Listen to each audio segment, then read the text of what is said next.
Y'all ready? What's up, everybody? Happy Tuesday. It's going up on a Tuesday. It's been a minute since we jumped on the line. I was out for like 2 weeks on vacation. Went to Dallas, went to Philly. And I had a good time, man. Met a lot of people. Did some amazing things. Some things that were a lot of firsts. I've never been at a conference, number one. I never spoke at a conference, so that's definitely going on a resume. So when you do things like that, the number goes up. So for all those that's going to listen to this in the future, after we post it, make sure you do things that add to your value. Certain things like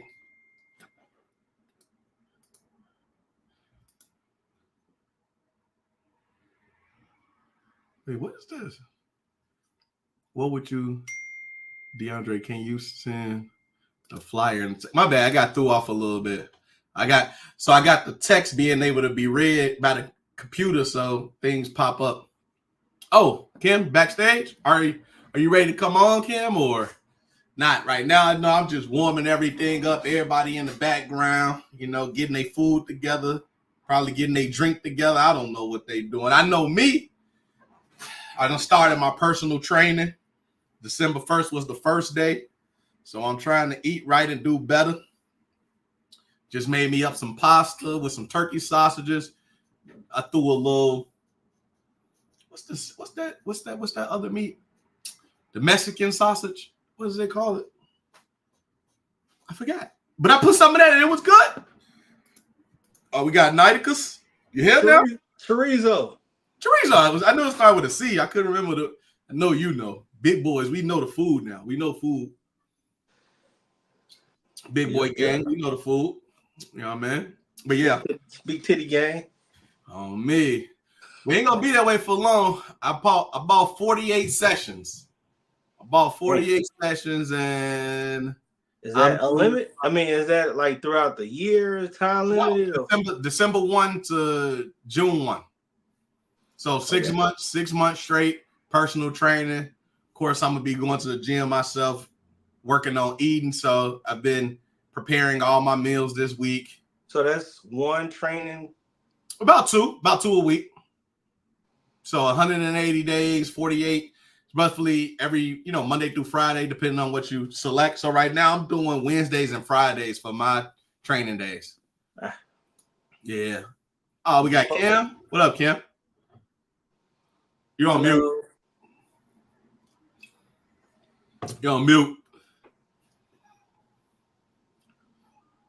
Yeah, we still can't hear you for some odd reason. I think she's hitting us with the karate joint. She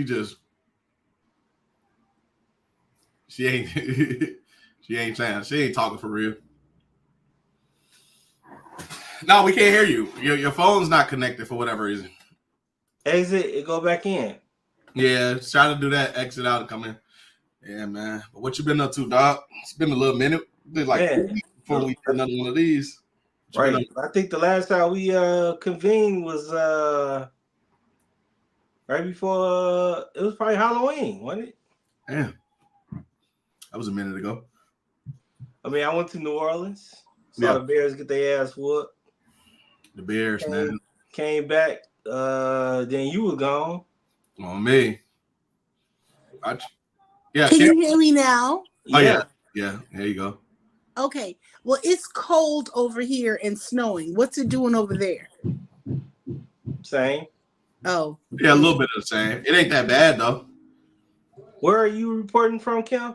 Right across the border in Union Grove, Wisconsin. Oh, yeah. Well, it's so kind of... if y'all get it, we're going to get it worse. Yeah. I mean, we got a bit of mixture of snow and rain. Right. It ain't been too bad, though. Yeah, but the best thing is that it's not freezing. So that's a plus. Well, because of the bike, my car situation, again, it being hit, I've been on the bike. I fixed my bike and put some air in the tire. So not the motorcycle, but just the regular bike. It ain't been too cold out. I definitely could stand up, put some gloves and a scarf on, though, some on my head. And a hat. Don't forget the hat. Yeah, for my ears, but it ain't too bad, though, you know. That man on his white boy kick. Oh, man. They do it the right way, man. I say, listen, we need to really study these guys and some of the things that they do, because they obviously are at the top for a reason outside of slavery. They learn how to hold on to it. You so silly. Did you say outside of slavery? Oh yeah, man. Because I mean, if we were to not acknowledge that they got in a position because of slavery, then we'd be lying to ourselves. But they keep it though, you know. Right, but for whatever reason, they study us though to keep us down.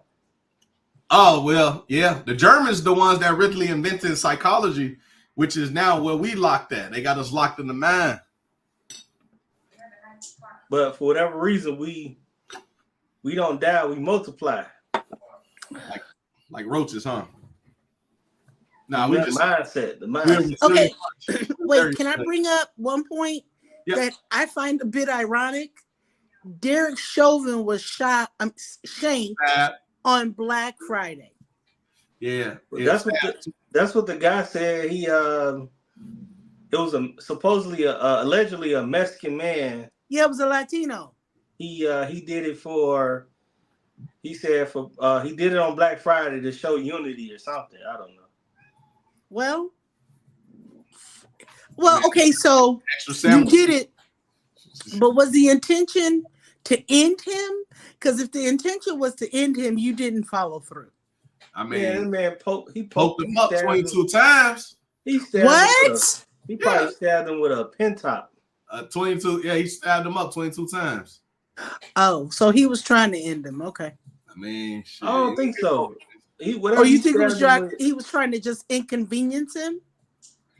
He probably ain't stitches. He probably got like a couple Band-Aids and an Advil.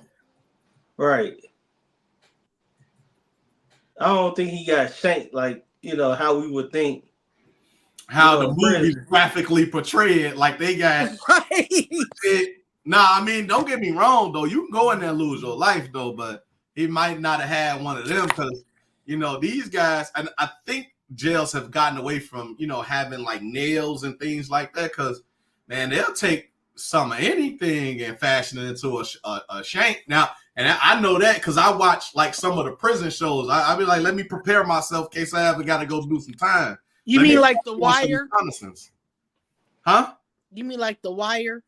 No, like dudes that have been in prison that show you how to make stuff. Hey, what's so crazy? They have a YouTube channel, DeAndre. Yeah, absolutely. What's so crazy?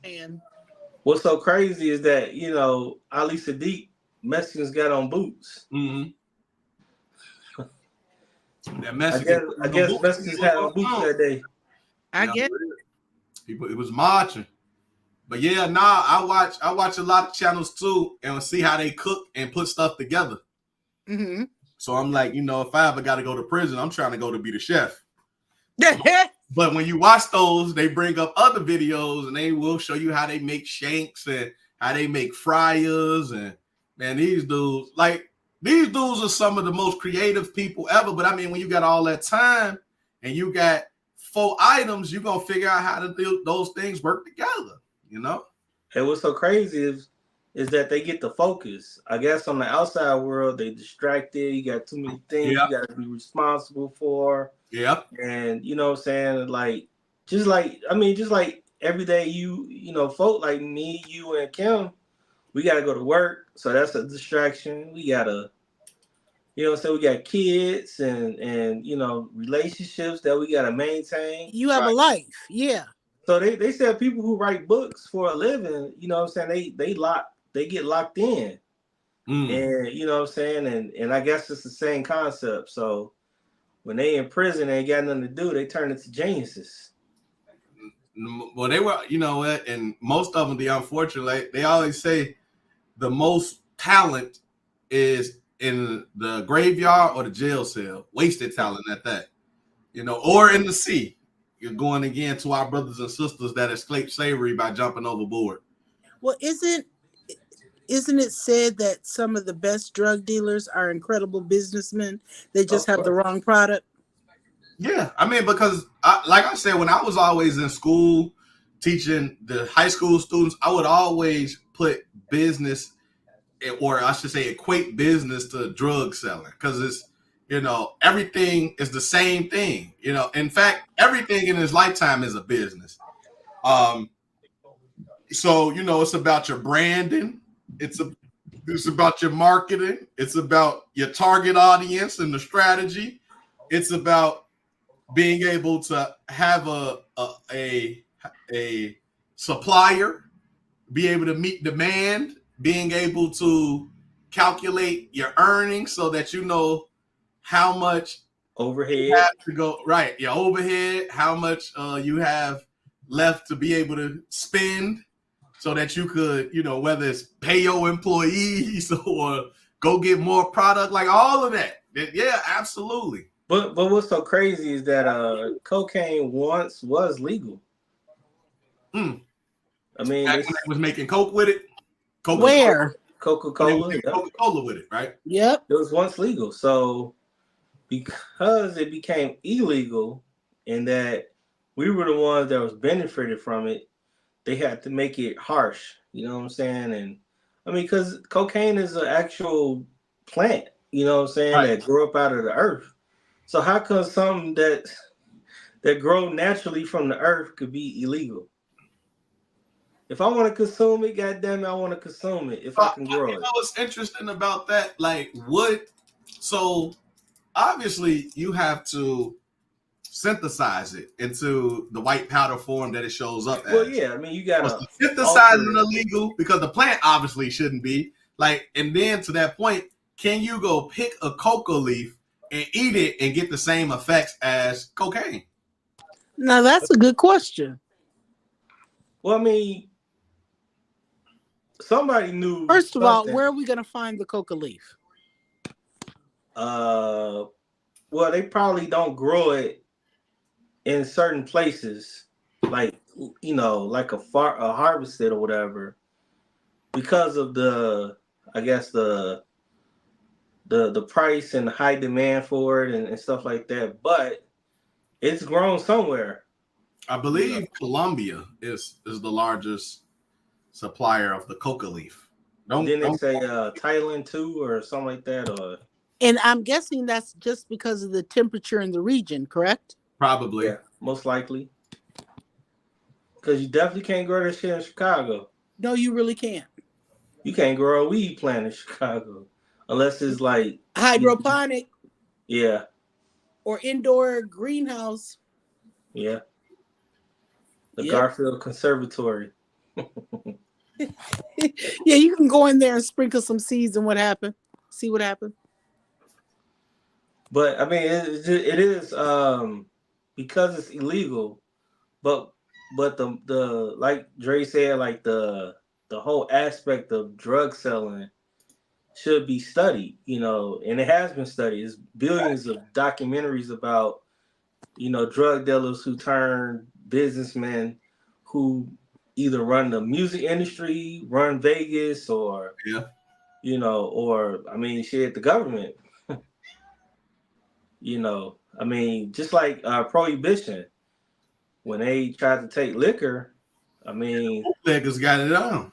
Yeah, bootleggers got down, and then basically changed the laws again. And shit, alcohol probably more dangerous than cocaine,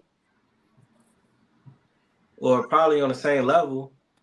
But it's definitely. What did you say is more dangerous? I feel like alcohol is more dangerous because you can consume a hell of a lot more than cocaine, and and it affects other people. You know what I'm saying? Can you drive really high on cocaine? Huh? Can you drive high on cocaine? Extremely high, yes. I mean, I'm not the person to answer that, but me either. I would like to probably do a research. I don't know too many crackheads, but Please let them be where they are. Don't go find them. Don't leave them where they I are. mean, that's a good question. I mean, they do have a law. I mean, that probably covers, what is that? Driving under the influence, which is, alcohol, drugs, and weed, and probably prescription drugs, ain't it? Yeah, for sure. Oh, absolutely. Yeah, oh yeah. I was telling DeAndre yesterday that I find it so funny that the people over here in Union Grove think that they're so much better than the black people in the hood. Mm. And yes, DeAndre, they do drink over here. They do. Right. However, sure. I was telling them some of these people feel so self-righteous and sanctimonious because they don't drink, but they will pop every opiate that is out there. Mm. Vicodin, you name it. They pop it. I know for a fact you can't drive on a Vicodin. And I don't think you can drive on meth either, but they like that too. Definitely can. But as long as they're not drinking, they can feel superior.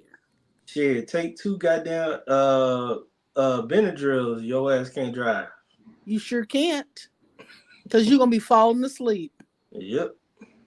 Shit, driving sleepy is probably worse than driving drunk. Man. Yeah, driving tired. Yep. Yeah. Isn't that what they why they have new rules for the 18-wheeler drivers? Yeah, they can't drive no more than 14 hours straight. And then they have to be off for so many. Don't quote me, but I know they can't drive for a certain amount of time straight. That sounds about right. What, 13, 14? Mm-hmm. Mm-hmm. And I think that's the Department of Transportation rule. Yeah. Yeah. And I think that changed, if I'm not mistaken, right after the Tracy Morgan incident. Mm. Oh, yeah.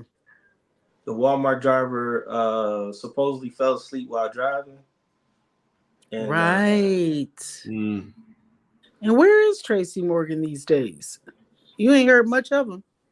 Well, they had this. He tried to dispel that rumor about how much he got paid from Walmart. But like you said, we ain't seen him, so he must. He got a nice little check. So he disappeared. He disappeared because once that information got out, he was about what?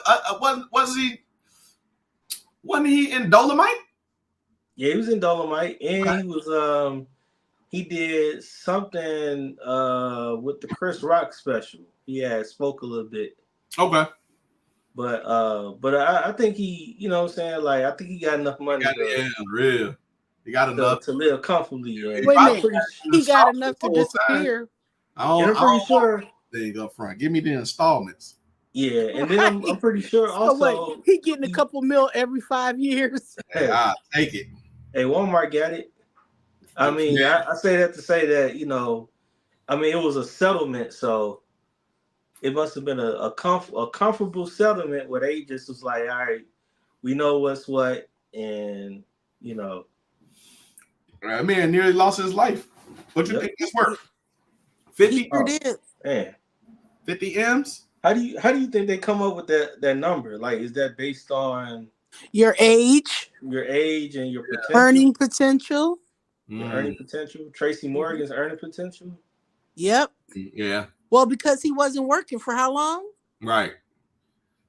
Yeah. And they 9 times out of 10, they calculated his last couple of however much he was making. Yeah, they came up with them numbers. Yeah. Mm-hmm. Times 30, the average lifespan. He was what, 45? Mm-hmm. Man. Yeah. We're gonna give you 180 million. Wait a minute. And he said for 180 million, he'll go quietly and people will not find him. He probably bought an island. He probably did. I mean, I like Tracy Morgan, but he wasn't one of my favorites. But I'm glad he survived though. Right. Wait a minute, y'all. Was he on Saturday Night Live or no? Yeah. You probably thinking about Ari Spears. I always used to get them mixed up. Oh, yeah. He was on Mad TV. Okay, so wait, you saying that Morgan was on Mad TV? No, Tracy Morgan was on SNL. Ari Spears was on Mad TV. Man, Oh, TV. I used to get them mixed, confused when they were younger.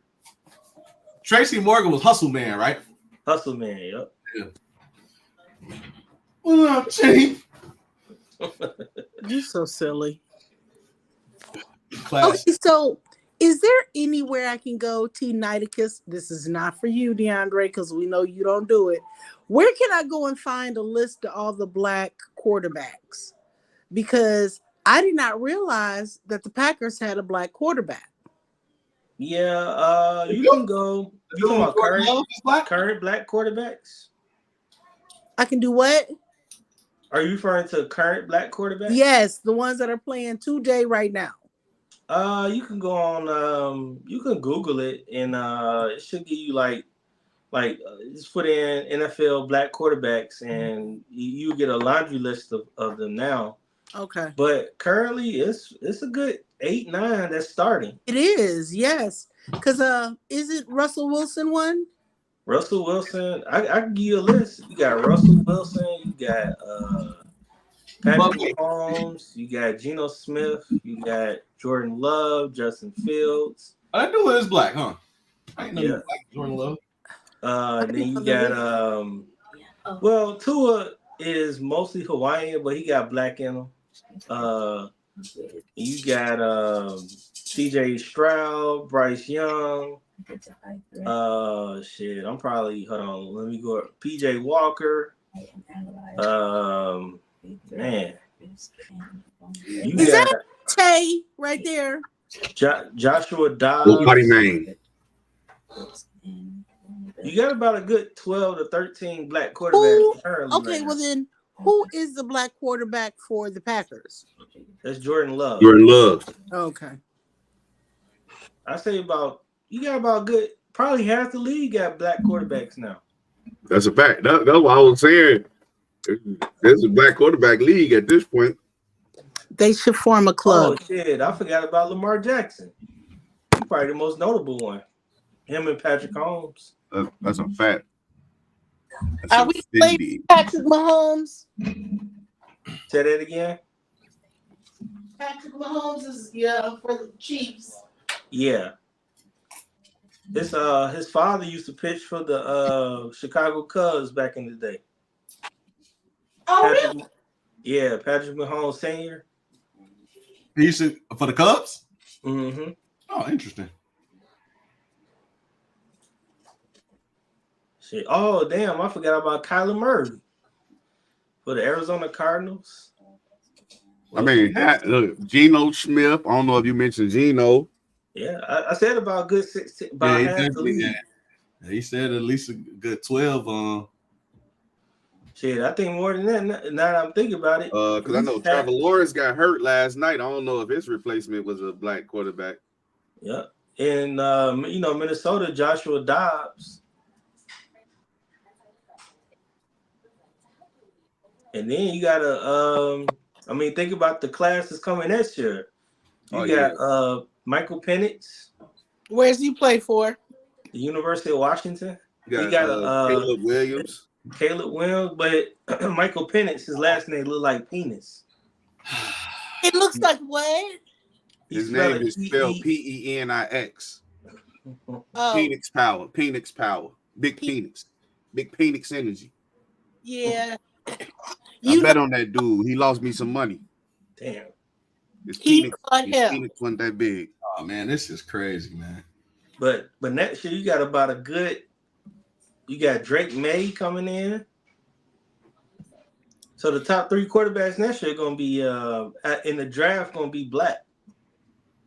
Well, hopefully we can get somebody, and Justin Fields can be number 2. I think they might. The Bears more than likely going for Caleb Williams.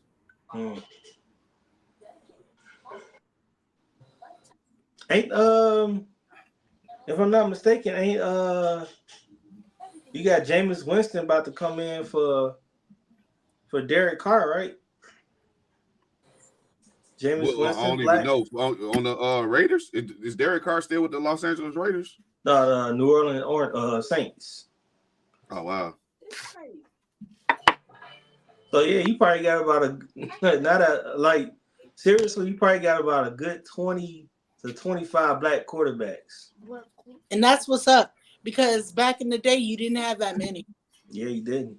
No, because they said that they wasn't as smart, but see right now I think they leaning towards athleticism because you got like quarterbacks like Kyler Murray who he be playing Madden. You feel me? That's how he be getting his game on. You know what I'm saying? Mm-hmm. So they had to put like a practice clause in his thing.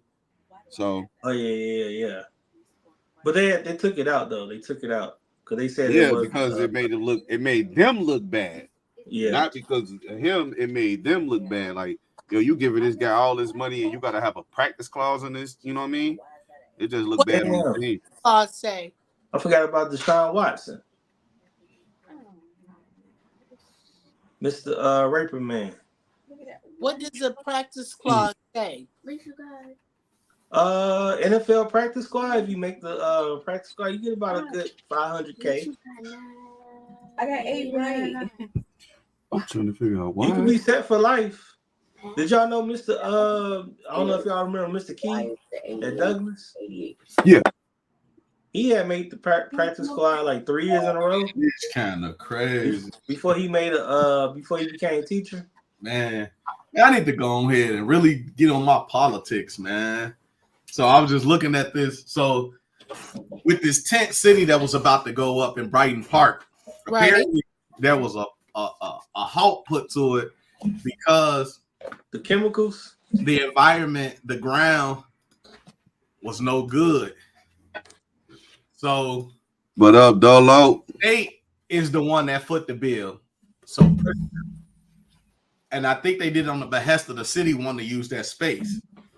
And so it's this back and forth between the city and the state. Obviously, Brandon Johnson and JB Pritzker about who's really at fault here for trying to put these migrants on a space that is environmentally unsafe. And so on the show, we were just talking about how one of the aldermen that's one of the head or the leaders, if you will, of the progressive movement was saying that they're just not prepared, they're unprepared, and it's continuing to pile on situations like this. And, you know, people are really upset right now with the mayor, and he's only been in there about 6 months, but it's like it's compounding. It's like every something else. It's crazy, man. Well, the thing is, I feel like it's more of the Obama effect where, like, there was some stuff that was going to happen, and it was already kickstarted. You know what I'm saying? And I think he just getting the brunt of you know, just trying to make sure everybody's good. But I think it looked like he's making the wrong decisions. Right. But they may be the right decisions for the wrong time. Yeah, I think it's just bad timing. Well, like I was teaching my students, the thing about leadership is you don't have to make the right decision. You just got to make a decision and then make it right. So, well, because I mean, if you think about it, if you follow all the Venezuelans, they didn't just start coming here yesterday, or they started back in 2016, started coming in droves.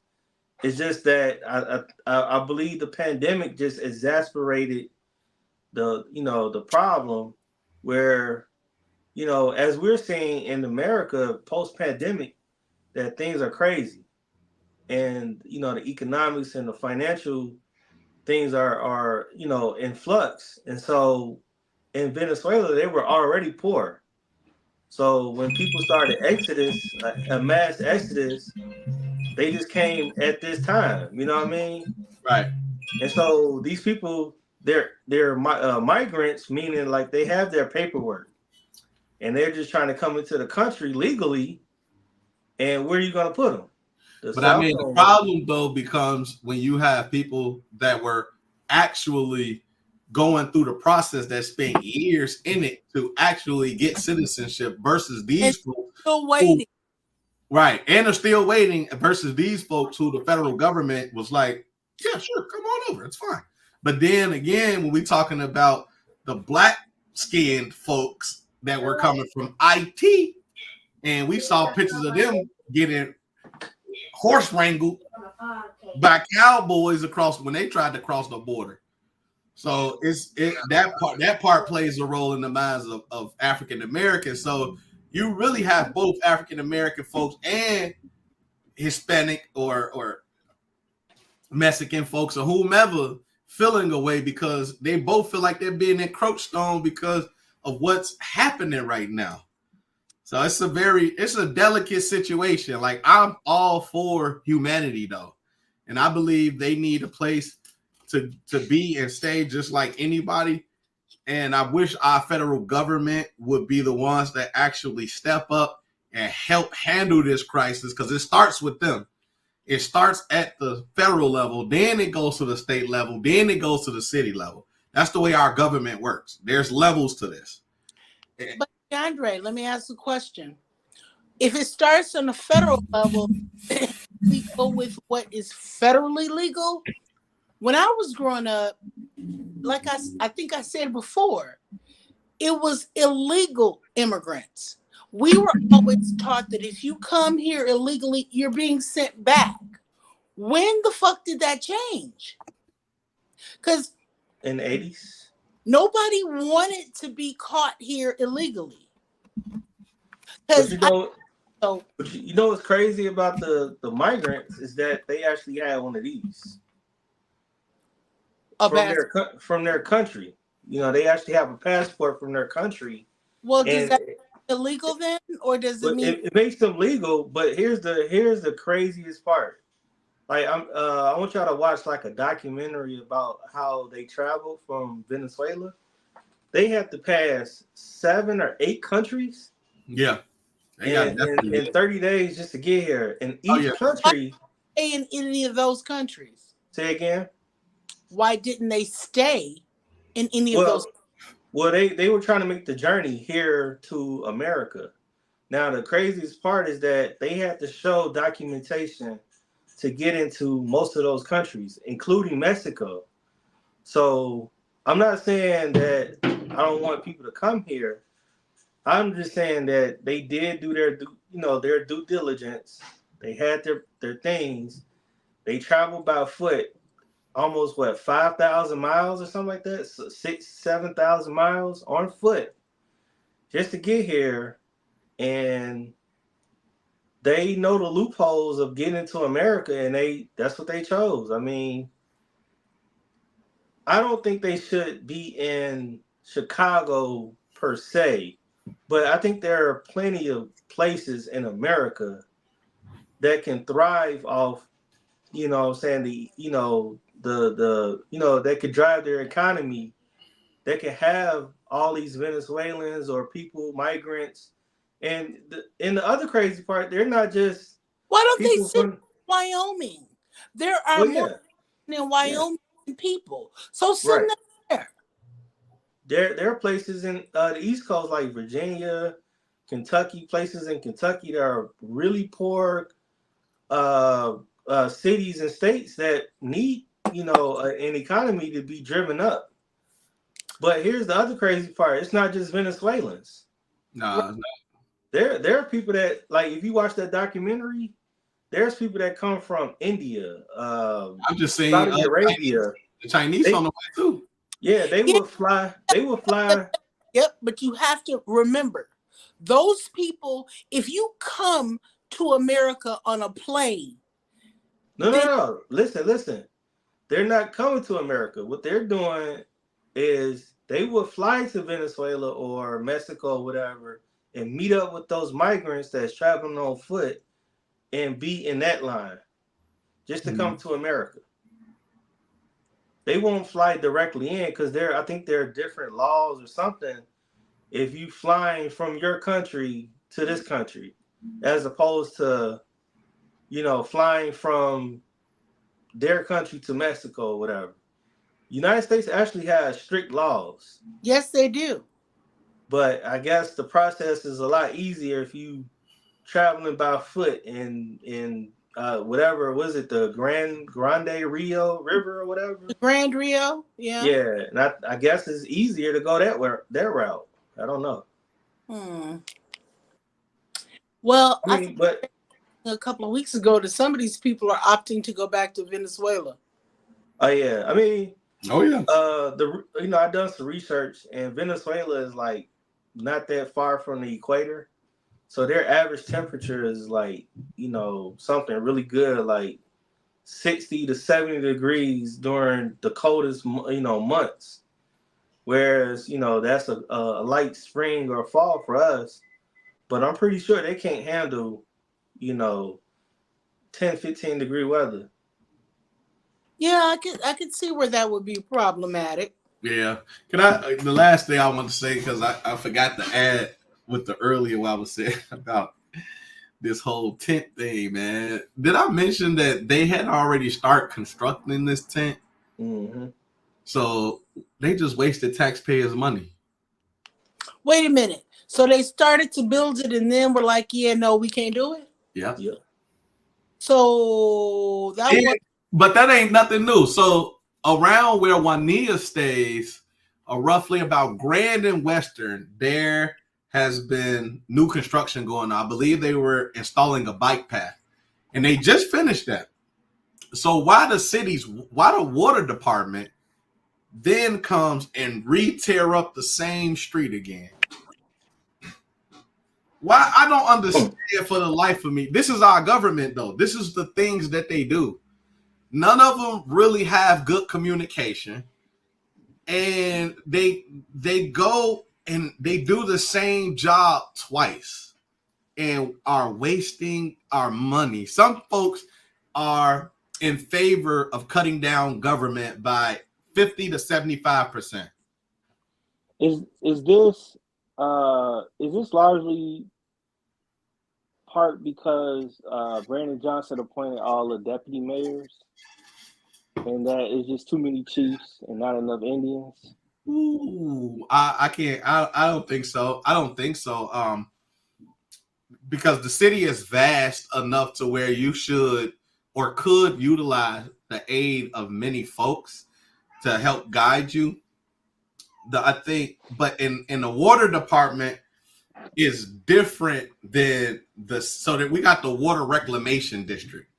That's a whole entity unto itself. I forget which form of government, maybe like county or something like that, but it isn't the city's water department. I don't think that was the city's water department, at least, because that would be crazy. Because of course it's the city's department that puts the bike paths in place, but if it was them, I got to go look at it again. But if it was them that did, that's absolutely crazy. I could see the water reclamation district, which again wouldn't necessarily have a whole lot. I wouldn't think have as much contact with the city departments, because one of the things about it brings me back to the flooding situation on the west side.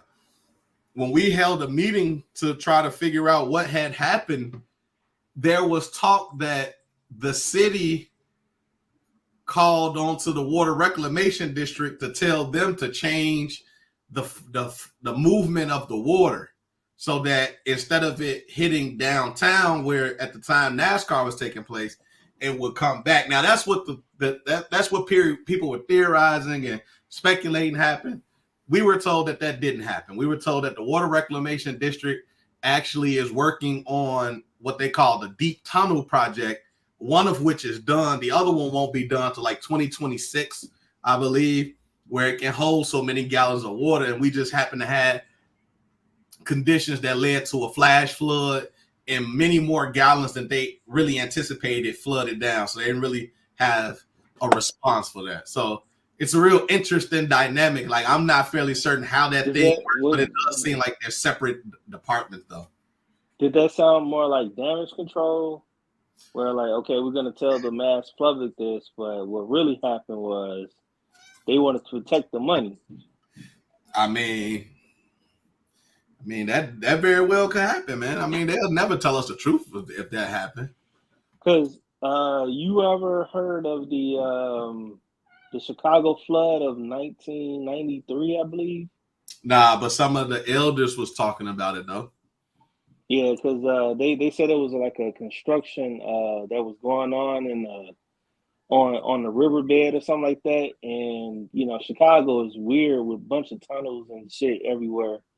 And so they had drove a pipe through one of the foundations of the tunnels, and everything was flooding downtown in the basements and some of the buildings and city hall and all this stuff. And they didn't know where the leak was coming from until they had to send divers into like the tunnel, and then they discovered what a what a hole was, whatever.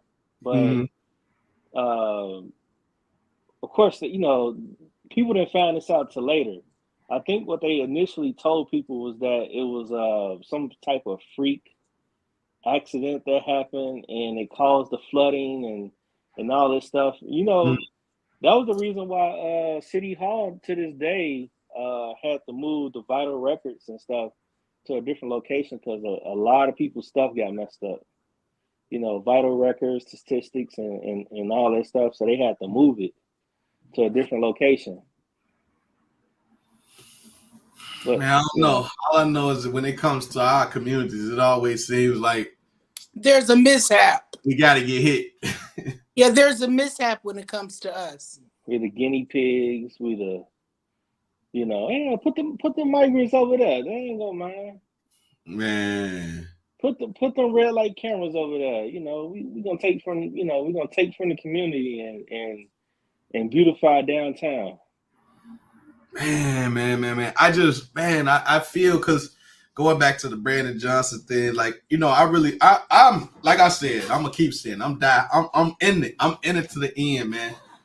Like I say, not 4 years, the 6 months make. So I'm not gonna sit here and step off the train until he kills somebody.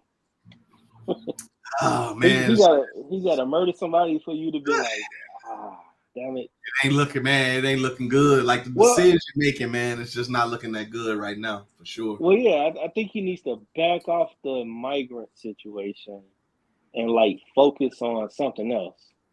I mean, ain't nothing you could do with that. That's right in your face. And then is so again, as he being a progressive elected, it ain't just him that's really focused on it. It's the people that elected him. They are the ones that are saying you have to do something about this, but you got to do something that's sensible, such as doing environmental checks before you go and purchase properties or land and say that these folks are going to lay there.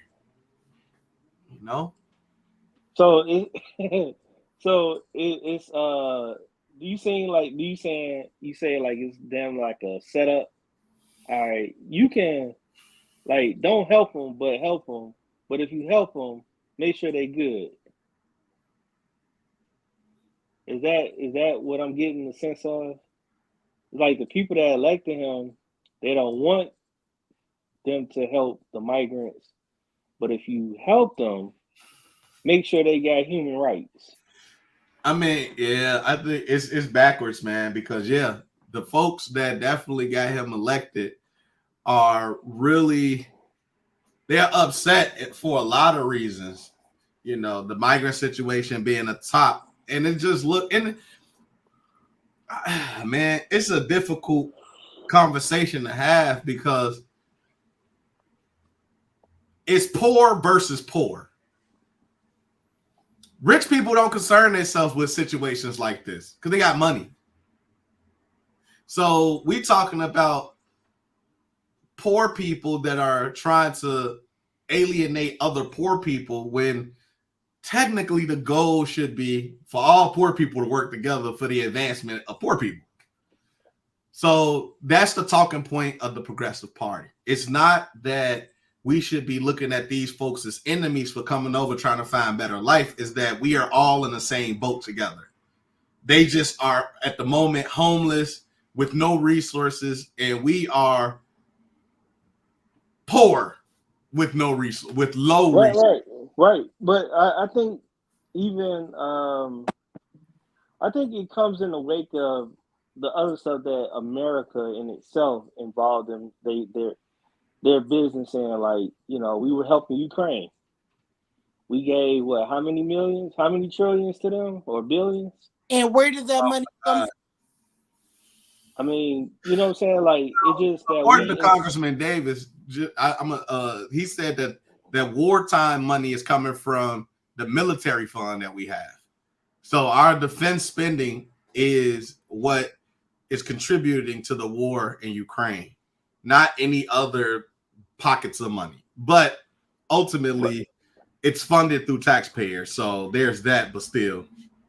But the thing about helping them is that okay, all right, if we get into a war, then how do we get reimbursed for one, and then from Ukraine, or do we get resources? Do we are they going to aid us in a future war? Do we get piece of their land? Do we get? I don't necessarily know if a promise to pay is going to be effective. I mean, but that's what I'm saying. I mean, you get what I'm saying. Like, here's the thing, United, we have the Ukraine, and now we have Israel that we're helping out. So I'm just trying to understand, to your point, where's all that money gonna come from? Is it a promise to pay? Like, if you ever go to war, we got you? I mean, very good question. I don't know.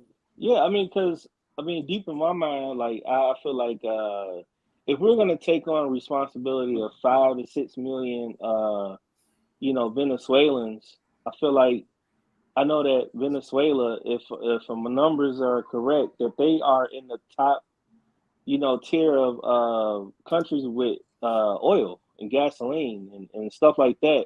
Like, how come we can't pillage their resources to fund or aid or, help our economy out? You know what I'm saying? Like, I know all we gotta do is take them damn sanctions off of them and let them thrive much better than they are now. Because aren't they a part of OPEC?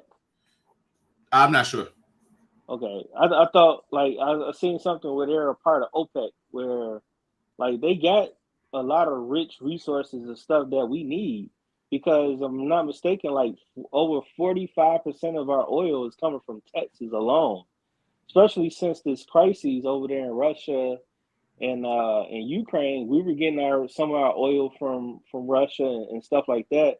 And so since that war, we've been heavily dependent on Texas.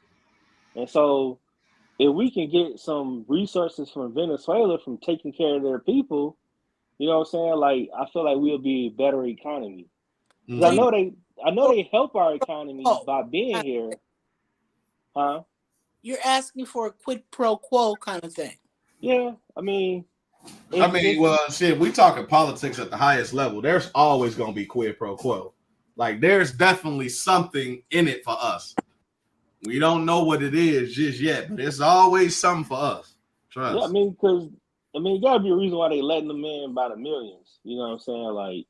I know they help our economy. Well, yeah, we got to replace. I mean, the U.S. Well, I'll just speak on Chicago. Chicago in general has lost about 2 million people. Mm-hmm. Since the last census, so within the last few years, definitely we've lost probably 20 to 30,000 Black folks from just Austin alone. That's not counting the rest of the city of Chicago. So you're talking about, the need to replace folks that are leaving. That's the only way that cities prop themselves up, is by the people that can actually come work and provide tax revenue. So it's definitely a replacement strategy. Yeah, come on. We steady losing people. We need more people. And then, America in general is looked at as a melting pot. You know what I mean? So it's always been the place where immigrants come to be able to do better than what they did at their homeland. And it will always be that. So, well, none of us are Native Americans. And I was like, where can we go? Where can we go? I mean, we can stay here and be less dangerous and less violent and more helpful in our economy by doing things like work. You know what I'm saying? Things like work. That's hilarious. Work. Just be a part of the economy. You know what I'm saying? Not go against the economy. Just be proactive in, saving money, entrepreneurship, and, just beautifying our cities, our neighborhoods, and things like that, it could be a great economy. Because my thing is, if we work and have jobs, there'll be less people that we have to take care of, and we can contribute to Social Security and things like that. I think it'll just be a better economy. But that's more, there's too much like right. So I just think that we aid and help too many people is, I guess, the point I'm I trying to feel make. like we aid and help too many countries. Well, that too. Yeah, but see, now we got to go back to what Trump was talking about. Love him or hate him, he was talking about putting America first and moving away from anything that really didn't benefit America. Because we got our hands in too many cookie jars. We want to help everybody, and the average American is struggling. Federal minimum wage is $7.50, and everybody got to work 2 or 3 jobs just to pay rent. Just to hold it down. Yes. And the movement for affordable housing across this country is real. These rates are sky high. I don't know, like Austin, for example. I was looking at a house that they had on sale for $150 or something like that. The guy let the bank get it. I don't know who the bank got to refurbish it, but now that same place, $400,000. That's a single family home. You need 2 incomes for a $400,000 house. Folks. When in America has it ever made more sense economically to rent than to buy? We have had this mentality shoved down our throat: home ownership. And I read an article about a month ago that was saying that the average person cannot afford to buy a home right now. All right. Yeah, they can't. You better be making $100K. Shit, more than that. No, $100K with no debt behind you. But so you're right. Yeah, $100K ain't gonna get you nothing about $280 in house.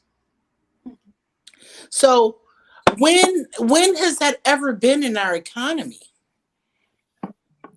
I mean, it makes more sense to rent something than it does to own it. This is uncharted territory. What in the entire incomplete fuck are we doing? The dream ain't dreaming no more. Well, it's not a dream anymore. Squash that. That's what I'm saying. We got to figure out, even if you raise the federal minimum wage to $15, you still can't afford it. You don't need a job and a half. Yep. No, you're going to need 2. You're going to need 3. Well, but you can't even work that many hours without falling asleep. Yeah, death is imminent. That's what America is now. Death is imminent.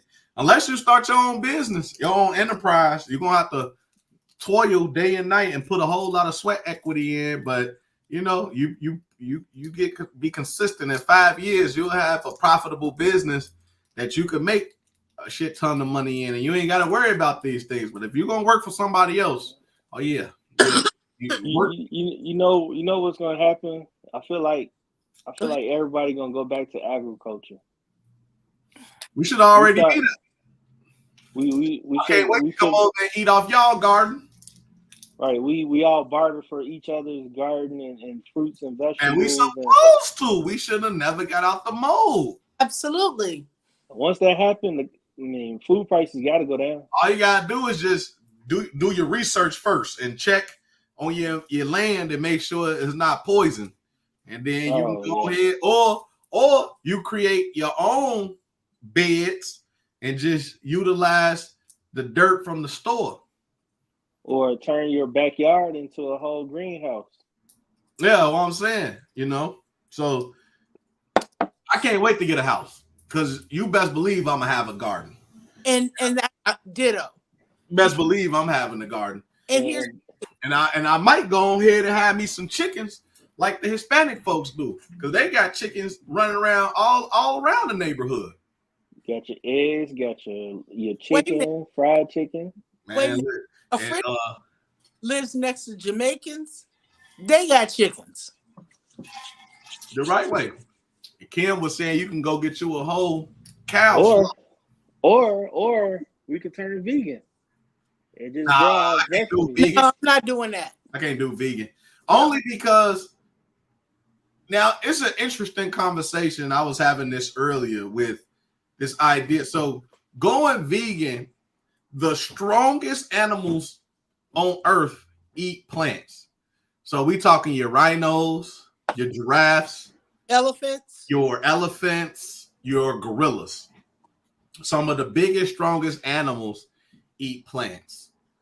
But by nature, we need, if we were to eat plants, we would need so much more plants than probably what they can. Then again, they consume a lot, but neither here nor there. Regardless, the thing about plants, though, what's interesting about is the more plants you eat, actually, the more energy you get.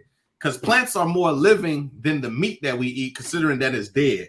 So we don't get energy from the meat because it's a dead thing, but we get more energy from the plants because they're living things.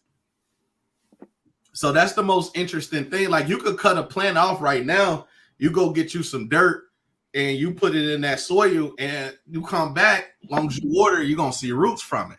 Right. Right. So that's the benefit of eating more plants, but you need the meat because protein, they've still yet to debunk the idea that protein builds muscle, which muscle helps to burn fat faster. So, you know, if you could probably be heavily plant-based, but incorporate some good meats, right? Like the thing is, anything dead is dead. So no energy transfer, but at least you get the nutrients from it. So you're going to have to do a trade-off. But here's my Here, thing. Aren't some here's people who are like heavily vegan, aren't they all about not killing, not killing, not killing? But what happens if you don't kill them? I mean, just hear me out. Like if we just never killed any animal, cow, lamb, deer, well, what's going we'll still be able to eradicate whatever animal that's on? running rampant. Eradicate them, what's going to happen, T. Niticus? Well, there's a theory that talked about how when dinosaurs ruled the land. I mean, they said there were humans on Earth when dinosaurs ruled, I guess, was around, and they said that the humans came up with strategies to eradicate the dinosaurs, and and eat from these dinosaurs and stuff like that. And I mean, they've done it with the what's the biggest whale? The sperm whale, the humpback whale. They said that in the 1800s they used to go fishing for these big ass whales. So you Until mean that somebody really did eat whale meat? yeah, they said that they killed them so much for their oil and all these different things to survive that they almost eradicated the whole population of humpback whales. And those are the biggest whales or animals on Earth. 60,000 pounds, 100 feet long. They got like how many beats per minute? Like 7 beats per minute. Mm. For a whale, and they pump like 300 gallons of blood through their bodies and something like that. These are some big ass animals, and for whatever reason, in the 1800s, 1700s, they were almost extinct. So I think we have the ability and capability to eradicate any animal with our knowledge, our intellect, if we wanted to. Now, on the flip side, they can't do anything, with humans. If a whole million gorillas got together and tried to figure some shit out, they could try to kill us, but they can't create a gun. You know what I mean? Well, there's that, right? So we have the capability to eradicate whatever animal if we stop killing them, which I'm pretty sure since everybody started to go vegan, and there are other countries that don't kill, in certain religions that don't kill animals anyway. So you got like all Wait, the. do they not kill animals, or do they not kill certain animals? I don't think they kill any animals. Like I have a former coworker, and I stepped on a some type of bug, whatever. She damn near cried. Damn. You know what I mean? Oh, So that believe is and that she grew up vegan and everything, but they don't believe in killing. You know, especially what is it, Buddhism? Who? is When it they believe, or Hinduism? when they believe in nirvana, and so like if you kill Oh, that any living thing, they feel like they will never reach nirvana. yeah, but you're not gonna reach nirvana anyway. But that's a whole different conversation. Well, or Um, reincarnation. So they said that you so you don't want to kill anything that you will probably be reincarnated into. So yeah, I mean, there's a lot of religions that believe in different things, but I mean, I think the chickens and ducks and all that was here for us to eat. So God made us. I God mean, made us head of the domain. So all right. So if we go back to our Christianity roots, right? The problem was that Eve ate the apple. mhm. Well, that means she had other things to eat. And we can assume some of those things were protein. Well, they was in the Garden of Eden, so a garden is full of vegetables and Yeah, fruits. that means, okay, so He told them not to eat from the tree of knowledge. I think that's just a metaphor of don't go outside of your, what I told you to, I think apple is just a metaphor more so how, than the actual but apple. are we to believe that they didn't have, like, okay, so cows and bulls and all of that weren't around then? Is that what we're believing? Yeah, they were around. To my knowledge, they were around because if I'm not mistaken, I believe that well, Adam and Eve were the first humans, but they were around because he made them.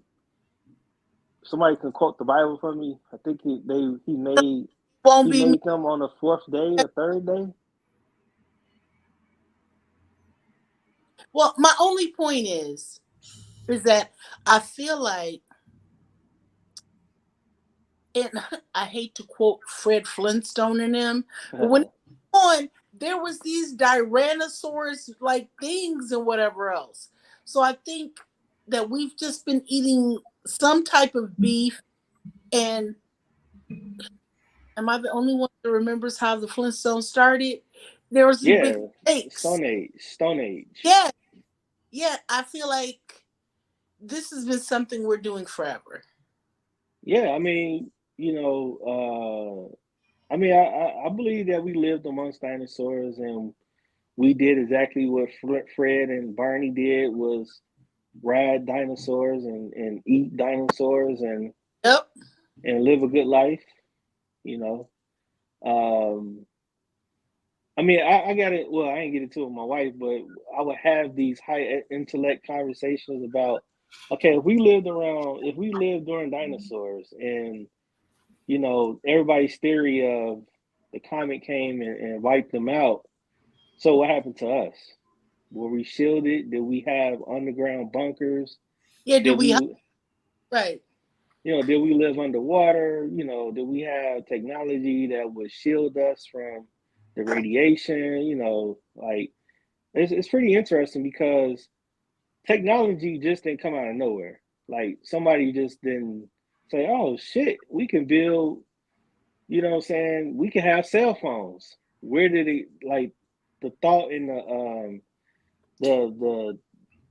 the idea came from somewhere and it just didn't happen in 1960. You know what I mean? So these things had to have been around for millions of years. It's just that I guess once the Earth population dwindled and somebody, had the blueprint and figured the shit out and passed it on.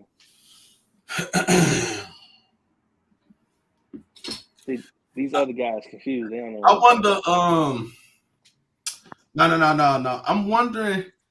So y'all know that like, is it fungus? If I'm not mistaken, fungus can carry DNA. about. So to that point, I'm wondering, we got obliterated. The fungus remained. Did the fungus capture And human? roaches, supposedly. So go ahead. Interesting. So I wonder, did the fungus keep the DNA from humans around, and we were able to regenerate somehow? I mean, it's a good question. I mean, these are things that we would never know. Did we come from a different planet? Did I don't know. I mean, these are things that even we have a creator. We know that somehow. I'm talking to you. I'm talking to Adi Mang. I'm talking to Kim. Like we could communicate. I can see you on this phone. Yeah. This shit went around even just 15 years ago. The capability of doing this shit. So somehow we ended up how we ended up. You know what I'm saying? And Drippy Long Stocks. You know what I'm saying? Like he's been quiet this whole time. He must be doing work. But man, sleep. Yeah, I gotta put my job notes in for tomorrow. So yeah. Man, sleep. You look like you're tired. Yeah. I'm gonna tell you this. My philosophy: if you tired on Tuesday, it's gonna be a long week. Nah, I just did it. Like I'll tell y'all, I just did a $20,000 job by myself, and I ain't had no help. So, man, it took me 4 days. And me and T Knight paper pushers, man. I was off work today. I came in and finished the job today. So T Knight sleepy. I'm still going strong. I'm not sleeping. I actually was up. I'm just putting my notes in. That's why I ain't saying that. I'm good. I actually took a little. Time to be paper pushers, man. We about 40, man. It's time to just sign checks. Tell people what to do, man. Wait a minute. Couldn't be out in the streets working hard no more.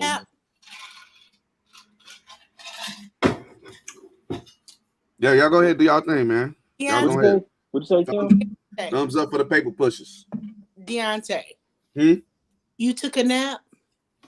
Yeah, when I got in from work around like 4-ish, and then Drake called me like around 6, and he had woke me up. Nap must have been everything. It's cool. Man, gonna go back to sleep at 9 o'clock. He's tired, man. No, I'm about to hop on these Forex. I got to get on this Forex stocks. Hard, man. Drippy Long Stock. Hard, man. Listen, man. Become a paper pusher, man. Just tell people what to do. Look at T Knight. Man, having the best year of his life, man. He ain't doing nothing but telling people what to do, man. It's stressful, though. Yeah, it is stressful. I tell people what to do, too. What you talking about? But you do the work, though. I'm a foreman. T Knight don't do no work. I don't have to. I choose to. T Knight don't do no work, man. Man, I do a lot of work. Don't put that out there. You don't do no work, man. You a paper pusher, man. He lying. Paper pushers don't do no work. He lying. I do a lot of work. Come on, man. You gotta let people know it's okay to be a paper pusher, man. I put on my helmet and chin strap just like everybody else. Come on, man. He said helmet and chin strap. So like you out there playing hockey. Mm-hmm. Come on, man. T Nighticus, do you have what do they call season tickets for the Bears? No, I wish. Okay. Those are one of the most. You best sold them things after Lovey Smith left, boy. Those are one of the most coveted season tickets in Chicago. Are they? They still not available? No, they're hard to get. You got to get on a waiting list. Some people have been on the waiting list for. Some people been on the waiting list for about 15, 20 years for certain sections, I should say. Okay. Well, it's hard to get. You got on a waiting list when they suck? Well, yeah, because people ain't letting go of them. Okay. I mean, if you think about it, it's only 8 games. So At home? True. Yeah, that makes sense. Yeah. Okay. it's 8 or 9 games a year. So Yeah, and that then is you true. get if they are good, you get first dibs on playoff tickets. And then Drippy Long Socks, he'll tell you if you can get a hold to, let's say that if the Cubs made another World Series push.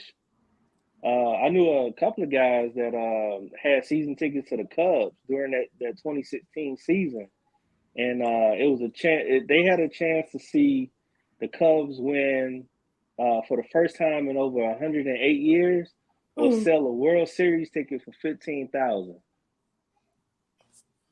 So I'm sad to say that they said they sold.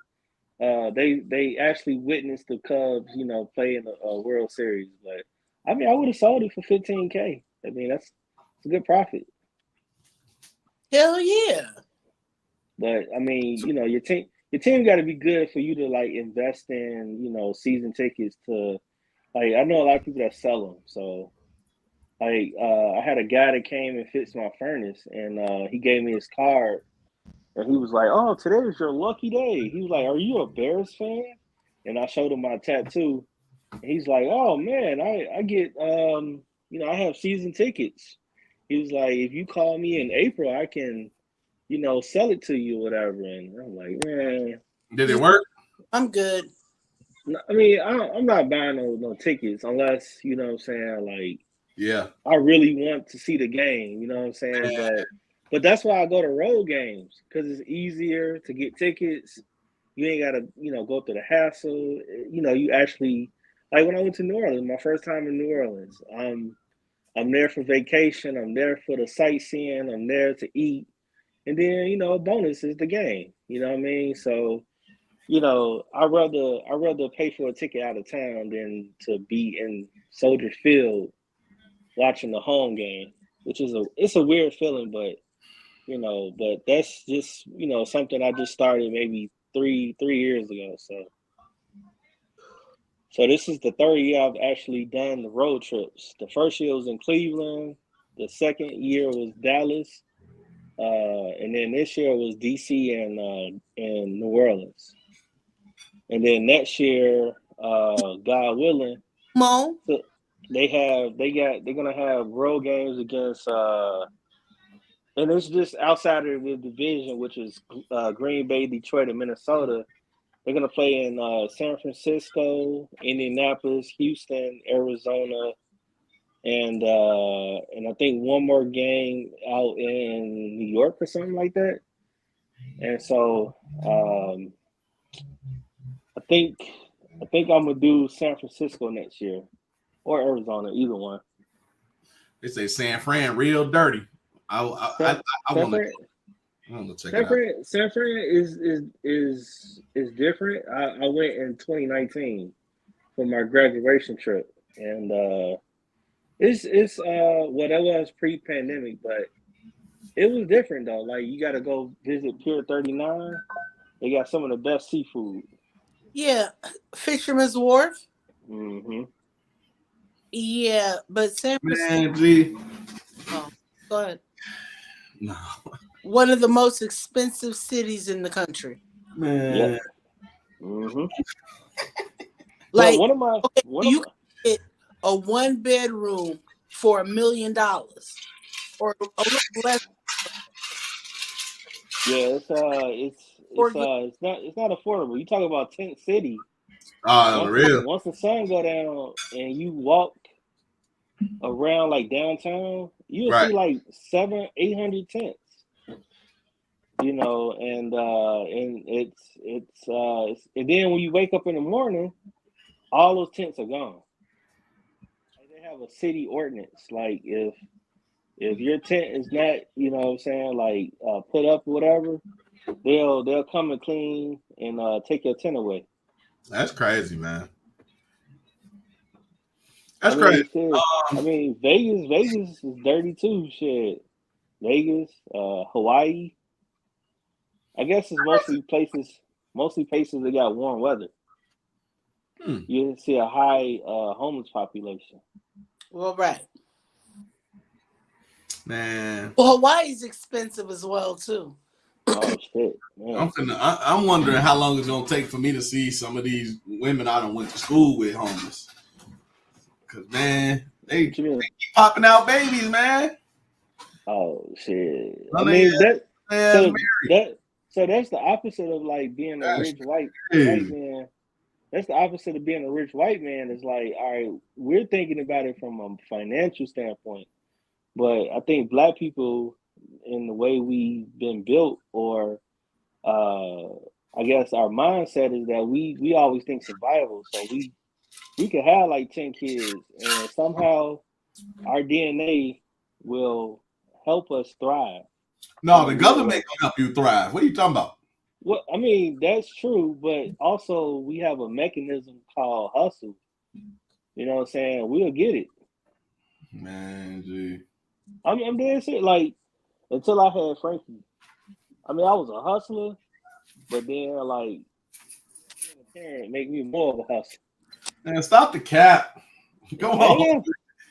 Come on, man. Like you start thinking of ways of like, See all now, right, I get. how many works do you do, man? You got one work or multiple works? Man, I got works up here. Like I got like 3, 4 plans in my head. If this don't work out, I'm going to the next Oh, come on, man. This man is El Capi. We gotta start finding gifts for you on this mug. You El Capitan, man. one. I do. I got plenty of plans. No, I know that, but all right, so it depends. All right, what's your definition of hustler though? All right, so I actually had an argument with some guy. Like a lot of people equate hustling to street, and I don't Not think. even that. No. Just tell No, me I'm talking about like just all right. So when I was in school, and I knew I had to graduate, like I had zero margin for error. So I didn't have Wi-Fi where I lived, right? I didn't have efficient energy or lights or whatever. Mhm. So what I did was, I mean, I had to go to Starbucks, I had to go to libraries, I had to go 24-hour Starbucks, I had to go to my, different people houses, bum Wi-Fi, stay at the school until 11 p.m., hide in the library. I had to do a lot of stuff to get my work done. And because I No, had to. okay. Now I'm gonna push back on that. That's Okay, not okay. hustle. That is It is. resourcefulness. Yeah, it is hustling. No, that's resourceful. Okay, what's your definition of hustling then? Because So, I feel like when when you try to, okay, maybe resourceful, like the true definition, but I feel like I was hustling to try to make, what I'm saying, my grades. I was working, I was doing, what I'm saying, like. I mean, in that sense, so you could say hustle is also energy that's expended to get to a point, right? Like a definition of hustle would be like he was hustling along to get to school. So that's energy that's exerted. So I could see if you're standing from that standpoint, then yeah, you would exhibit hustle then to try to get it done. I understand that. So I do see what you were saying from the preface of most people consider hustle to be roughly associated with street, not necessarily even act of selling illegal products or something, but figuring out how to make gain by put in whatever your skill set or ability is into practice. That's what I would really term gain hustle is. So I I'm mean, saying because that like if let's say you were let's just say you were a magician and that was one of your creative hobbies, and for school instead of getting on loans you put on magic shows. I would be like, yeah, he hustled through school shit because he was putting on magic shows. Like you were using your skill for so gain. You know so what I'm saying? so we were actually talking like street term or street the street term of hustling. Like, okay, he worked 3 jobs to get to school or get through school. Or I mean, because my definition fits that criteria. Like, I had to do a lot of shit to make sure I get my work done. Yeah, but you talking about going to a Starbucks or kicking it with a partner that could let you in a room. Like, again, to me, Man, I was that means finessing. resourceful. I was finessing. I mean, God, gee. hustling is a finesse. Am I not? Yeah, now, hustle can be a finesse. That's a Fendi, though. That's a fact. Because you got to manipulate a lot of shit to like do multiple things in a 24 But I don't know. hours. See, I don't know if that was necessary, though. And when you were in school, Can I make a comment? Yeah, go ahead, please. Okay, so when I was in college, them individuals that cut hair, they were hustling. Right. Right. But again, those individuals that made cakes for people in a whatever's, that was a hustle. Mm-hmm. If you could go to college and go to somebody's room and get your nails done, that was a hustle. If you could go get your hair done, that was a hustle. So I have to say that what T-Niticus is doing is he is just being resourceful. Look, I need to, you letting them know, dead ass, I need to get my homework done. Can I use your Wi-Fi? I need to do this, that, and the third. It is not, for me, it's not you having your own thing that is unique to you to make the money. Right. So if you would have been that dude that was pressing out the jerseys and everybody, oh, how you get your jersey, man? My boy T-Niticus made this jersey for me, then that is your hustle. But again, he said with the prefaces that if me and you coming at it from the street term definition, how we would ultimately look at hustle, meaning gain from whether it's skill or ability. Whereas he's looking at it from a standpoint of applying his aptitude to be able to get what he needs so he can get what he need done. Okay, well then let me ask you this. What do you call the people what do you call the people if you consider what you're doing hustle, right? Mm-hmm. What do you call that person that grew up going to the barbershop and got an uncle in barbershop and he learned how to cut hair and he's now selling his skill in school to get that tuition paid or them books paid or that housing paid? Well, yeah, it's a hustle, but you gotta think about the end goal is to get money. You know what I'm saying? Okay. Like, I was hustling to get to, I didn't have any money to pay for Wi-Fi. So like you said, it is resourceful, but I feel like I was hustling because I had charisma. I had a lot of these things where I would, look at a barista and be like, I'm just trying to use your Wi-Fi. I can't afford a $7, venti. So let's say that you lucked upon a brewer machine and you knew how to use it, and everybody knew that no matter what, they got $3-4 they can come and get a coffee. Is that resourceful or is that hustle? It's hustle. That's definitely hustle. That's all I'm saying. Understand, nobody's like reducing what you did, because that's called survival. You did what you had to do and be resourceful. Because let me be honest, some people couldn't figure that out at all. Some people that wouldn't have internet or whatever would be sitting up talking about how am I going to do this, how I'm going to do that. Being resourceful is also very important. So you're saying if I took on 3 jobs plus go to school to pay for my Wi-Fi, then I would have been hustling?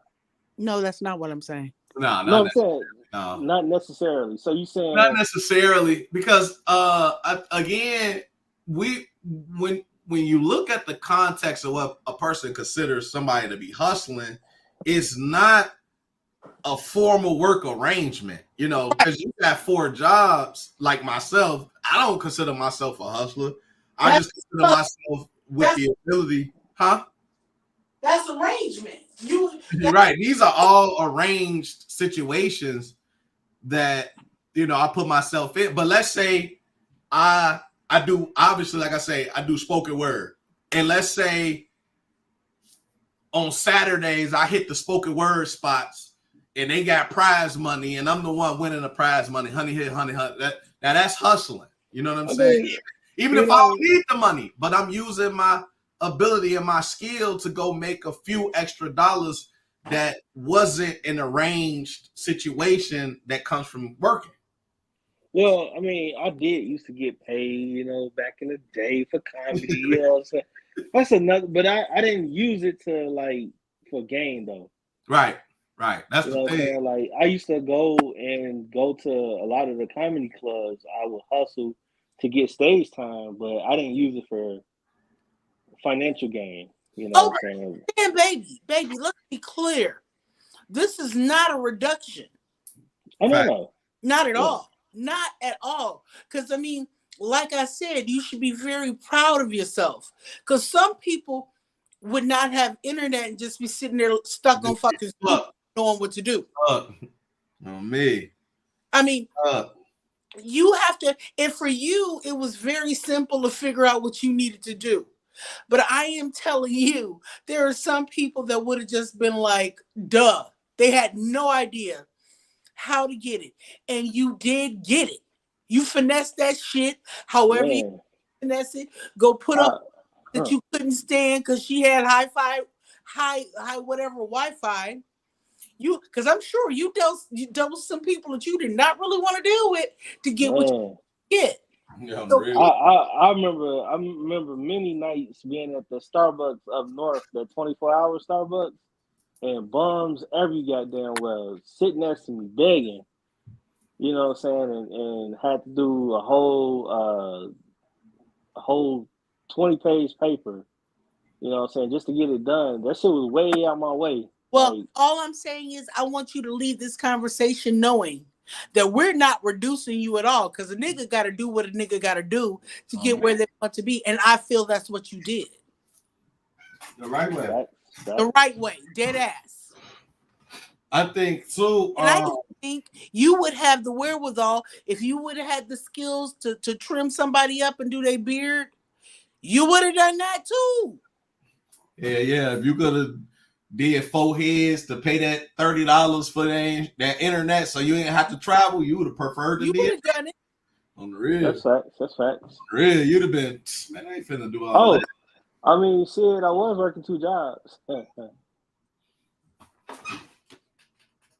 Oh, we got Audi, man. Yeah. So to that, when people start talking hustle, I look at that different because obviously me having 3 kids at 17, one thing I've always looked at my brother and them, I'm like, yo, y'all ain't got no kids. So when people don't got no kids, and then they be like, I think the grind totally different because I had to go and do certain things. So I'm working at AT&T, doing 13, 14 hours a day, getting off, studying for insurance, taking my insurance test, passing the license to get my life insurance, health insurance, just so I can go out, make some extra dollars because I'm paying child support to go out there. So like everything that I am now, especially when it comes to whether it's gambling or whether it's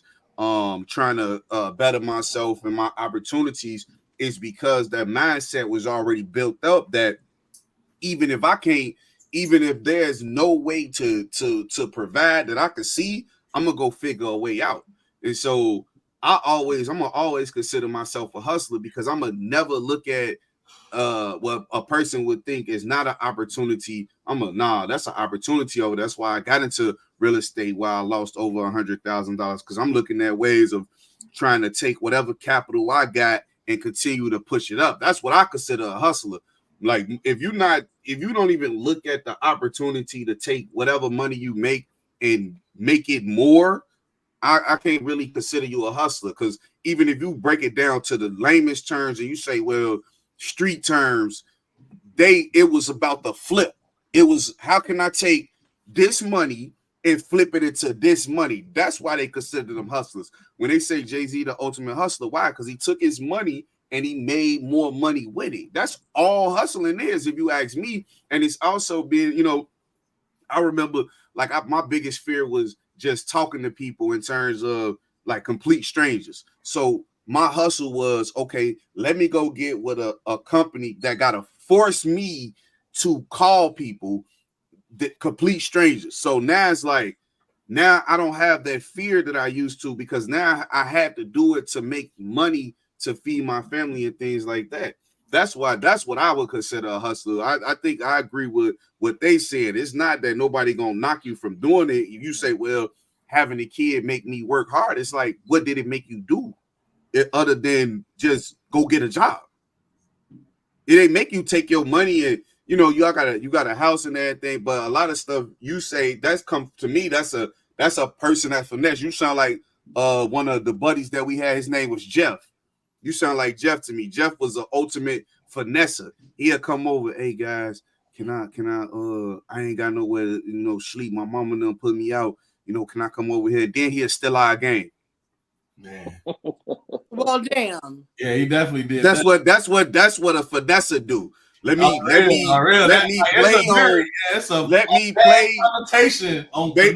But that's what he said. So we got to use it. Sure. Let me play on somebody's emotion so I can get my benefit or my gain. That's a finesser. Man. A hustler is let me go get it by any means necessary. Right. Whether if I gotta if like Drake and them saying, if I gotta go cut some hair and learn basically on the YouTube channel how to cut hair so I can go make $10 on the side, let me go do that.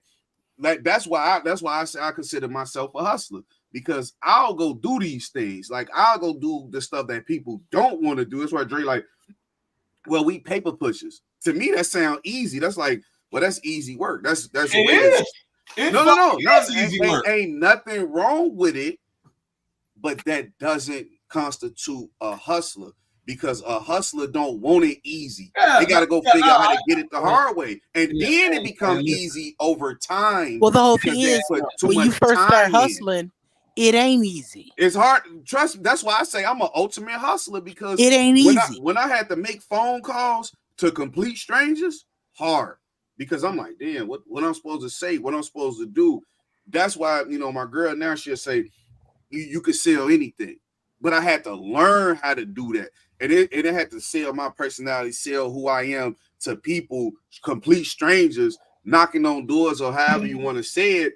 I had to go get sales jobs because I had to learn skills that wasn't taught to me, but I had to learn it in order to be better at it. I had to go all across the city and find talent and bring them to the West Side and use my talent to lead the whole showcase that I put on for 6 months straight. Selling tickets, doing the marketing. I had to learn how to do Adobe Photoshop. I mean, we still got songs on the net right now. I was all in Kansas when I went to. It sounds like you were a promoter. Man, no, but I mean, I was on real janky, real shit. But no, what I'm saying though, to what Adi Main is saying, motherfuckers definitely had to go learn skills in order to make a few dollars. Like I was all the way out in what's the name putting CDs out in Kansas. Wait. Y'all remember? Well, y'all might be too young. I grew up in a time when niggas were selling CDs and movies on the street. Shit, that's what I was doing. I was taking my shit, trying to hawk my shit. That was up until like $2. I made like $2 one day. You feel me? So up until they started arresting everybody for piracy. Just $2. Yeah, I made about like $2. I think so that was on the music when I was doing CDs, but when I was doing the showcases, we was charging $20 a ticket. So we was making, well, we didn't make a lot, but we was because we put it right back into the product. You know, we was giving away things. We was buying merch from the people that showed up, and you know what I mean. So I still ain't get paid. I'm saying the only thing we didn't do is pay people. That's the only thing we didn't do. Who said that? I still didn't get paid. Niticus. Oh, My man Shank, he's a oh yeah, I janky. was a janky promoter back then. I ain't gonna lie to you, but that's what a hustler do though. Shit. No, they're not. Man, listen, a hustler will also utilize the people that's around them to get what they need as well. That is very much so true of what people who do that hustle. They do. They don't fuck it. You know, you could go one or two ways with that. You could fuck people over, or you could just be like, man, I just need you for that help right then and there, and we gonna, you know, keep growing together. that means they're a consultant. You're you. On me. He was there. T Niticus was my consultant. That's You know all. what I'm saying?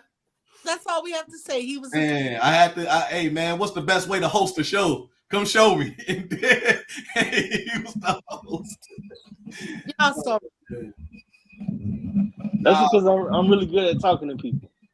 Nah, what I was gonna say too though is like when I started my doctoral journey, we had to do a cultural map. It was like a who I am thing. And one of the things that I put for myself is that I'm hood. And I always make sure I mention that. But when I broke down hood, I said it, I was like creative, innovative, assertive, aggressive, resourceful, like strong-willed. These were the things that I described hood as. I didn't say like, you know, anything that I feel had a negative connotation, because I believe anybody that's from the hood embodies those things, because inevitably that becomes a part of you when you from these environments. You know, notice I didn't put like survival or anything like that, because I feel like that's a negative connotation.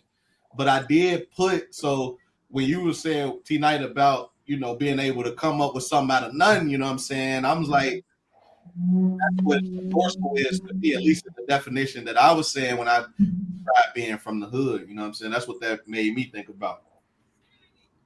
Yeah, that's ultimately what being resourceful is. But at the same time, you could call the women who get pregnant to get on link card resourceful. Yeah. No. Yes, you can. That's not Well, resourceful. Can Hey, I listen, Money. you gotta use it. Can Gotta I use it. interject the actual definition that they have online? They say a hustler is an aggressively enterprising person, a go-getter. So I ain't gonna get my degree. Come on, man. The man. But you got see, this is the thing to me. I be feeling like when people feel that way, bro. Fight this. Like, just be honest. Let's be honest. Is it to get a degree takes just focus and discipline, because they're gonna give you that degree. No, you gotta, Shit. no. You gotta earn it. No, listen, I'm saying this. If you keep at it enough, you're gonna get it. Now we're not talking. Now listen, I don't know what type of degree you got. Accounting. No, masters, bachelors. Oh, I have my bachelor's and master's. So the masters you definitely gonna take, because you're gonna take a lot more time and energy to do it. But what I'm saying is, if a person is determined enough to go get it, they can get that. They can get that. So I mean, that's I don't know. I think it's subjective, because I had to work full time 40 hours a week, and I didn't have Wi-Fi. I had to travel all over the goddamn city to figure out who. I was being resourceful, but also I had a mindset. Okay, I got to get it by any means necessary, and then I gotta maintain at least a C/B average to keep the scholarship. And so I had to figure this shit out. Like, I didn't know any of this shit, and I didn't know where I was gonna be one minute. I had to, figure out the score. I mean, the answers and write papers in an efficient way before the fucking Starbucks closed. If I didn't go to the 24-hour Starbucks before the school closed, like I ain't But gonna see, lie to you. I always Okay. listen. That's what. I Brandon. have a question, and I'm not trying T Niticus. Just hear me and understand what I'm about to say has no ill will or no Yeah. harsh feelings. That means they got all of that. No, it doesn't. Shut up. I'm just trying to I didn't ask you. argument my point. Okay, But I know that was DeAndre. Shut up. Here's my question. Why does it appears as though it bothers you that what they're telling you and what we're telling you isn't hustle? Because even if it's not the word of hustle, it worked for you. Enterprising, right? Yeah, All I'm saying, Enterprising works for sure. I'm not Enterprising trying to be definitely works. mean and all those things. For sure. Whichever one it was, Deontay or DeAndre that said it's gonna be all those things. It's not. You are not, because it wasn't hustle by definition that we're giving you, right? That doesn't mean that your the entrepreneurial spirit or your resourcefulness or whatever it is any less. It's not. But yeah, you know, like Kim, Dre feel the same way though, because when we was having the conversations with Mosaic, he would say the same thing to Dre. He'd be like, "You ain't no hustler." He'd be like, "Audi Main is the hustler of the family. You're not really the hustler." So I just feel like these guys feel that way, you know, personally, because they. Well, I would always counteract again. What are we talking about, though? But that's what I'm saying. They went to school. My only thing is, I don't want T Niticus to leave this feeling as though him being enterprising. You gotta knock that off. He's a man. Yeah, he's right. a man. If he walk away, listen, he got a beautiful house. At the end of the day, all I'm saying is that his he spin around in a circle, and it don't listen. It ultimately don't matter what nobody say about anybody. You turn around in a circle and you see you got a beautiful wife, you got a beautiful son, you got a beautiful home. You can say, I am a motherfucker hustler. What is they talking about? Look at this. But even if it's not by definition hustle. No. The fact that he was resourceful. Guys, though. This grown man. We don't do that over here. Don't be pampering nobody. Let me tell you this. So you don't stop pampering him. That's baby. I will say this, Kim, and Dre and Tay know this. That I will argue till the cows come home about something I truly believe in. So you can that's just me, who I am as a person. You know, that's probably a personality flaw in a way. I think that's all men, bro. Because everybody, quote unquote, stand on business when it pertains to something that they feel passionate about. Because I've always said this. I said, look, that's all I'm saying. To me, how I feel is, I was 17. You know what? I was 20 with two kids at the time. I always be looking at it like there is no way in hell we should all be close in the same range when it comes to making money. There's no way in hell. If you ask me, because in my mind, when a person has done as much schooling as y'all have, y'all should be surpassed regular people who only got a high school diploma. Yeah, but that's only because you close to it and you've never been around people that go to school. This is your thinking, but that's not the reality for anybody that goes to school. We just chose. But you can only be the closest. You can only be a reflection of the people that's closest to you. So if y'all are the one, y'all got the highest level degrees. You got master level degrees. But everybody on this, we make over 6 figures though. What are you talking about? No, you got 4 jobs to do that. I don't care. And all of my jobs are flexible, nigga. I'm not tired. I don't heavy lift anything, and I use my brain, the same brain that I went to school with. Listen, at the end of the day, because it's subjective. If we talking money, money is the only thing, because that's like math. So but that's what you just said, though. So what I'm telling you is, I'm not looking at it. I'm saying, based upon what y'all have done, that and me having only a high school level diploma, and having 3 kids, there is no way we should be close in that manner. That's all I'm saying. When I think of somebody getting a master's No. Hold on. Listen, what about all of these millionaires? If you wasn't close to us, you probably wouldn't be. You gotta stay in lock toe step with us so we don't survive. I disagree. First of all, T Knight just got on. I disagree about that wholeheartedly. The reason why I disagree is because even though we're twins, we've always had different mindsets. So even if I wasn't close to y'all, I'ma still be the same me. Because my personality says that this is who I am. Yeah, I'm a grinder. I'm a hustler. Says you gotta keep up, my nigga. What are you talking about? You gotta keep up. No, but see, this is what I'm saying. How can you keep up when you shouldn't even be close? Because there's no sense. I don't look at it as keeping up. Because if you look at is LeBron not the leader of his guys? But these guys are still close to LeBron. They may not be billionaires, but they are 100 millionaires because of being close to LeBron. You think they finna be sitting here being like, oh man, I should be nowhere near a millionaire? Because they're close to LeBron and they're millionaires. They all got degrees, bro. They stayed in school. They got degrees. No, you can't do that. They got degrees. They're professionals in their realm. What about the rich white men that do not have degrees?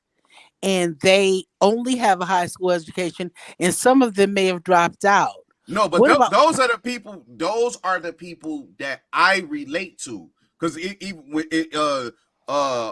Professor Councilman Rudis will tell you, even back then when it was when he was still going to school and everything, I kept saying, "Yo, I listened to Grant Cardone. Yo, I listened to this person. Yo, I listened to this person," and this is what kept me wanting to achieve. So he say, well, it's because you close to us. It's like, no, it's because I had 3 kids. And again, I always look at it like this. You say playing keep up. I say, but I've had 3 kids with paying damn near $1,600 a month in child support. I shouldn't be close. That's all I'm saying. And so that's why I tell you should be.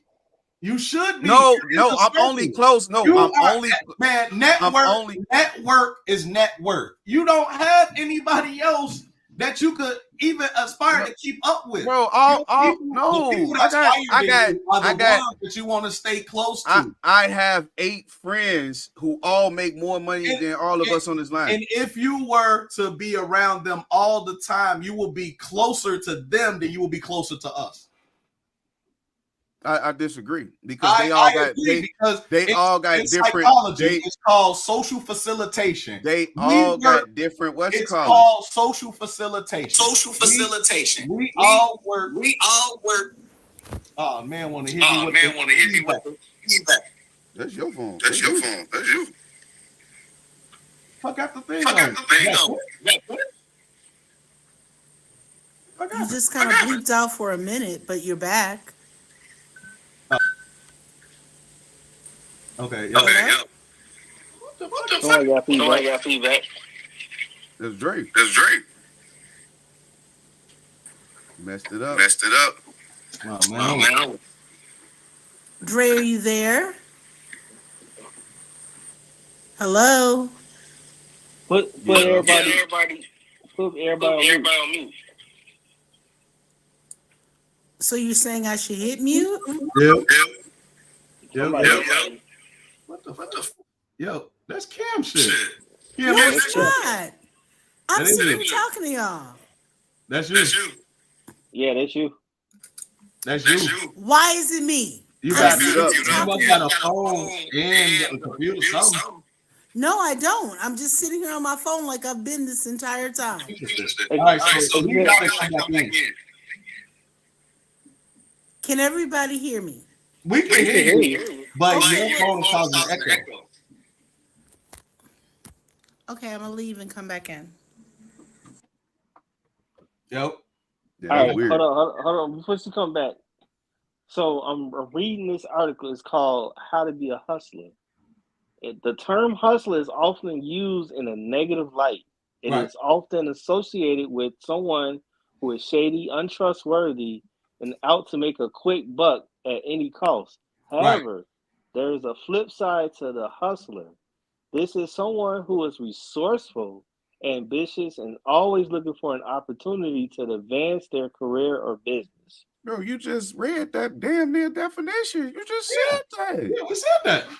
You just said that. So we gave What's the synonym. wrong with We gave the synonym. That ain't nothing different than what you just read, bro. So the synonym. Listen, bro. Look, listen. Everybody on this phone, everybody on this phone, some hustlers, man. I personally would add the addition of risk taking.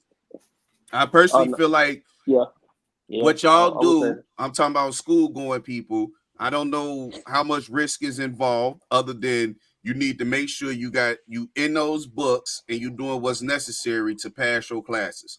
I don't know how much risk is involved with that. And that goes back to Kim's point when she said, well, what about the white men that's millionaires that didn't have a high school degree? I think they took a certain level of risk and they went and got skills outside of what's being taught to them, normally. That's personally. I mean, T Niticus, you're on your computer, but I don't think Elon Musk has a degree. That's true, but he also inherited his fortunes as well. No, actually, okay, so wait, hold on. The older white woman that you've seen in L'Oreal commercials that has a short haircut, that is his mama. And she said that his company was born out of her garage. Right. So that's hustle shit.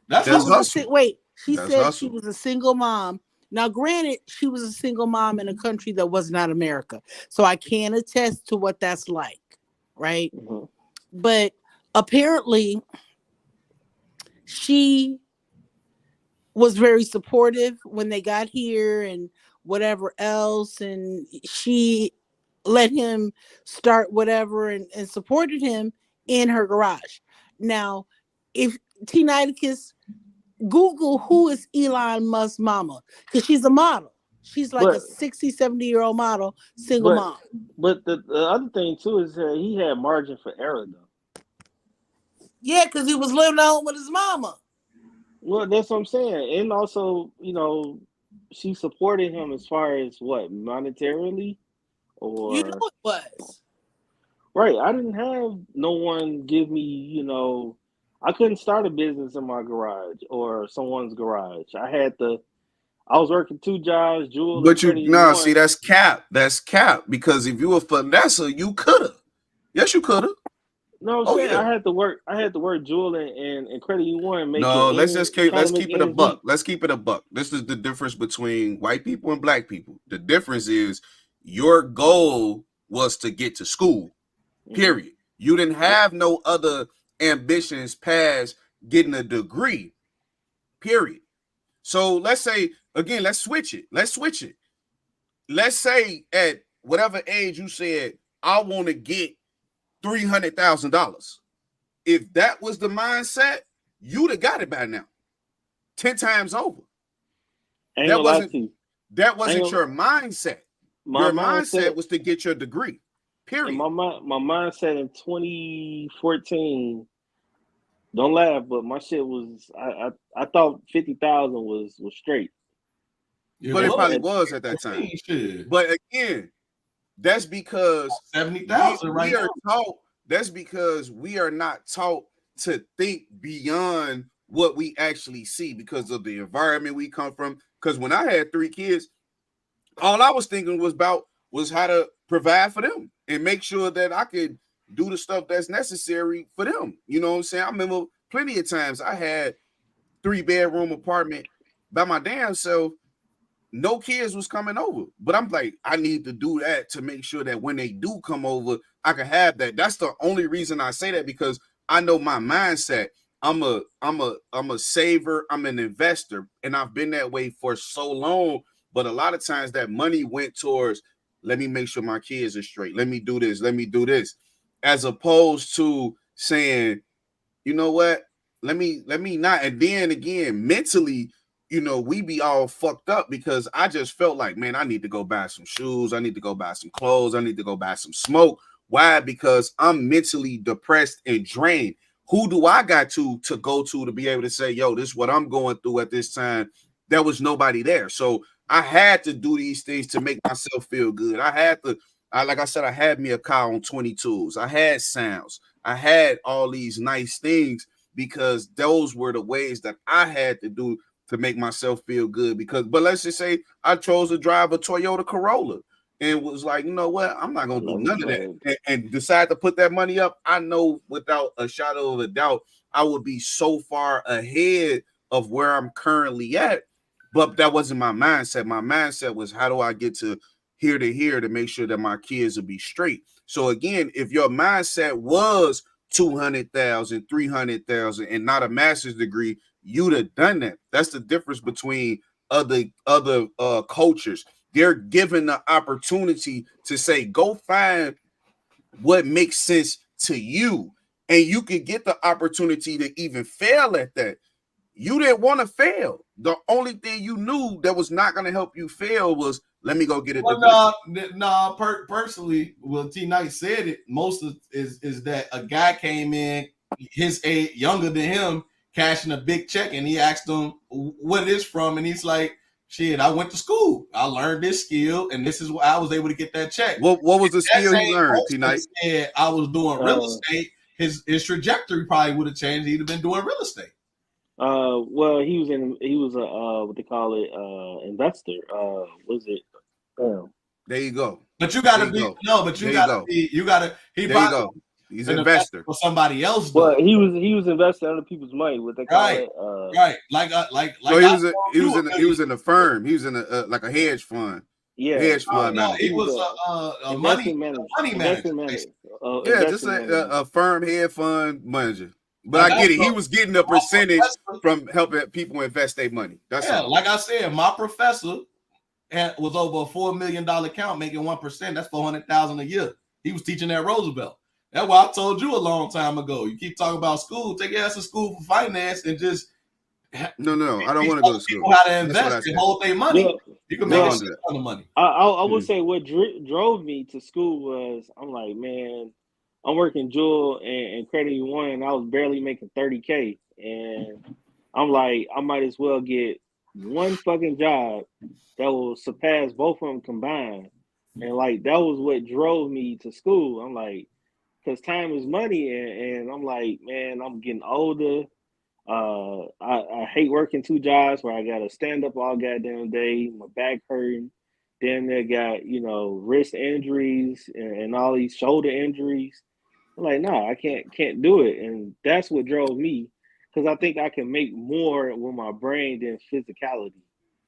That's why you a paper pusher today. Shout out to the paper pushers, man. See, and so that, and then I say, now you will be a real hustler if you chose to do your comedic shit.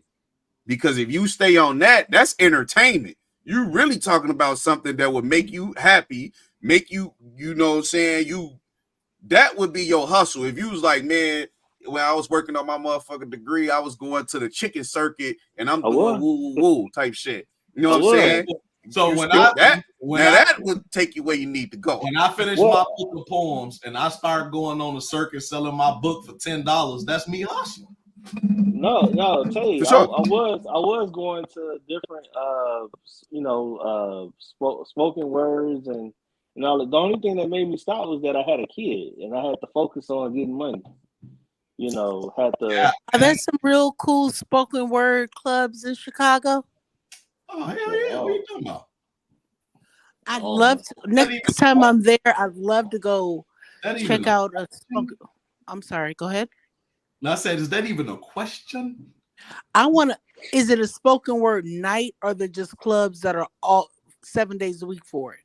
No, nights. It's a bunch of different spots. They got nights. See, I can't do the 10 o'clock, 11 o'clock no more like I used to. Come on, man. You got to get out there, man. Get out there with me, man. Man, no, I can't. It made me sleepy. That's what he's saying. No, it's not that I be sleepy. It's just get that weight up off you, man. You get a lot of energy. You can go do that shit. I got to put a 3-year-old to bed, and then I got to wake up at 5 in the morning to get my day started. Oh, man. Come on, man. It's hard. Get that weight up off you, man. You be all right.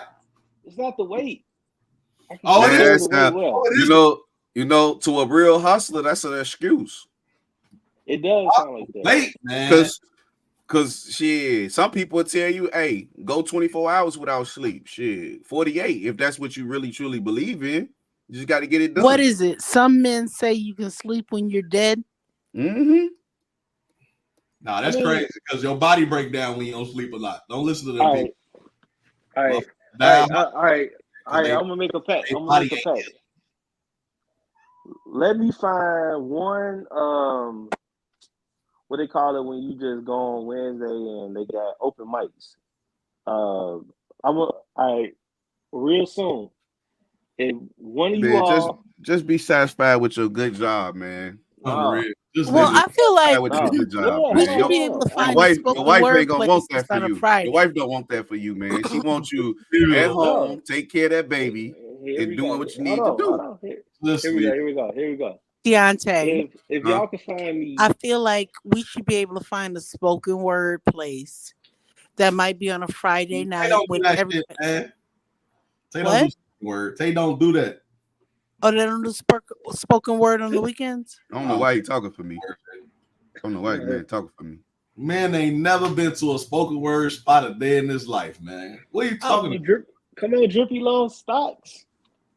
I don't know what he talking about. I don't know why I don't know why he's speaking for me, man. Man, when did you go to a spoken word open mic night? Ain't nobody never invited me to one of those.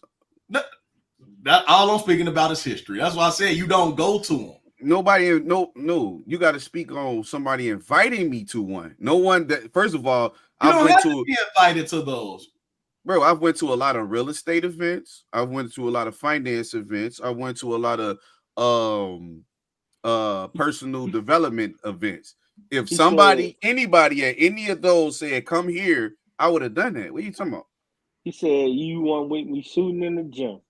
Well, I think it's I don't know what Drake talking about. If we can find one that happens on the weekend that we can all like have childcare, have spouse be okay, and we can all go check out one. I haven't checked out any in Chicago. I used to check them out when I lived in Atlanta, but if there is a spoken word spot that is having spoken word like on a Friday night or a Saturday, they got at ease does them on Friday nights at AJ Styles right here in Oak Park on North Avenue. Easy done. What are you talking about? Oh, AJ Styles is the hair spot. AJ, I know. Yeah, they moved from Lake Street in Oak Park and now they on North Avenue and they do they got at ease Friday nights. That's the group that do the poetry. And then they got another one on Pulaski in like 13. They call Hot Sauce Saturdays. They do them over there too. And then you got plenty out south at the court. I do this shit, man. I know where they at. I can't wait to finish my doctor so I can get back out there. The next time I'm in town, and I'm usually there on weekends, I would love to go check out a spoken word spot. I think it would be fun. And if we could all like make it a group thing, that would even be better. So, I mean, I got you. That would somebody find me, and I'll do it. Somebody find me an open mic, and I'll do 5 minutes. Shit, they got bartenders on Mondays. What does that mean? What is bartenders? That's a bar in around Taylor Street, like Ashland. Okay, that's where I can reach out to all my comedic friends, and I'll get back out there. This shit, man. I get back out there. I mean, hell yeah! If you get an opportunity, an open mic means he's lying. No holds barred. You can do spoken word comedy. You ain't got no new material. He lying. I got plenty of material. Man, I said new material. I got plenty of new material. Man had a baby 3 years ago. He ain't put together 2 jokes since. Come on, man. Even during the pandemic, came up with some new shit.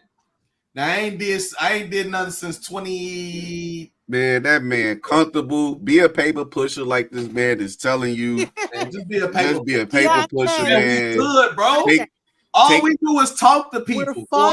Our living is made by talking to people, bro. Yeah. On the real, y'all motivational speakers. Hey, y'all good, man. Listen, you know the way I felt today, man. I was cutting up drywall, removing double layer drywall, mopping floors. My back hurt, feet hurt, body hurt. Y'all don't want to experience that. Then it's about to get cold out. They finna have us doing 6 days on, 1 day off. Y'all don't want to experience that, man. Tonight we don't want to do that, bro. No. Hey, you know, for the people that want to be married, right? The thing you have to do is like when you have a ring, take them bitches off at night, because my fingers smell like ass.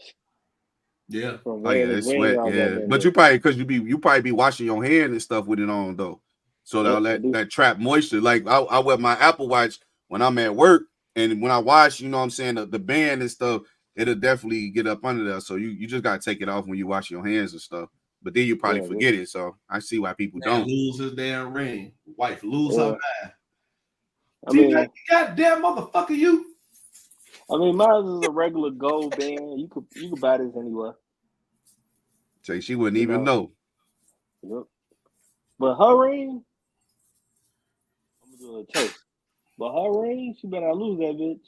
As long as y'all got homeowners insurance, you're fine. We do. But I mean, it's a sentimental. You can't replace sentimental value.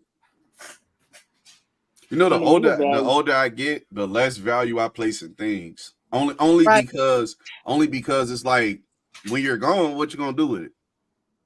Like, and I'm not saying like that, but I'm saying like, on the real, most people will sell it, you know, because it's like what has value to me, not gonna have value to the next person. So think about it. So let's say Frankie get older, right? And I'll probably have my ring for 30 years or whatever, and he ain't got no money for a ring. You know what I'm saying? Yeah, it's an heirloom at that point, for sure. Yeah, you know, for sure. Like pass it down to your wife. You know what I'm saying? Sure. But you know what I'm saying, like type of things. You know, I think that's because now he ain't got to go out and buy for our family. So yeah, it's exactly. It's a tradition. He ain't got to go out and spend $10,000 on a ring. He already got one. You know what I'm saying? If he so choose to ask his mother for a ring to give to his wife, you know, so. No, I mean, listen, that's why, listen, everything in this world, every single thing has whatever value we put into it. Period. Shit, you could get a Moissanite ring, $50. It's gonna hit the same way if love is into the ring and not how much the ring actually costs. Yeah, shouldn't matter.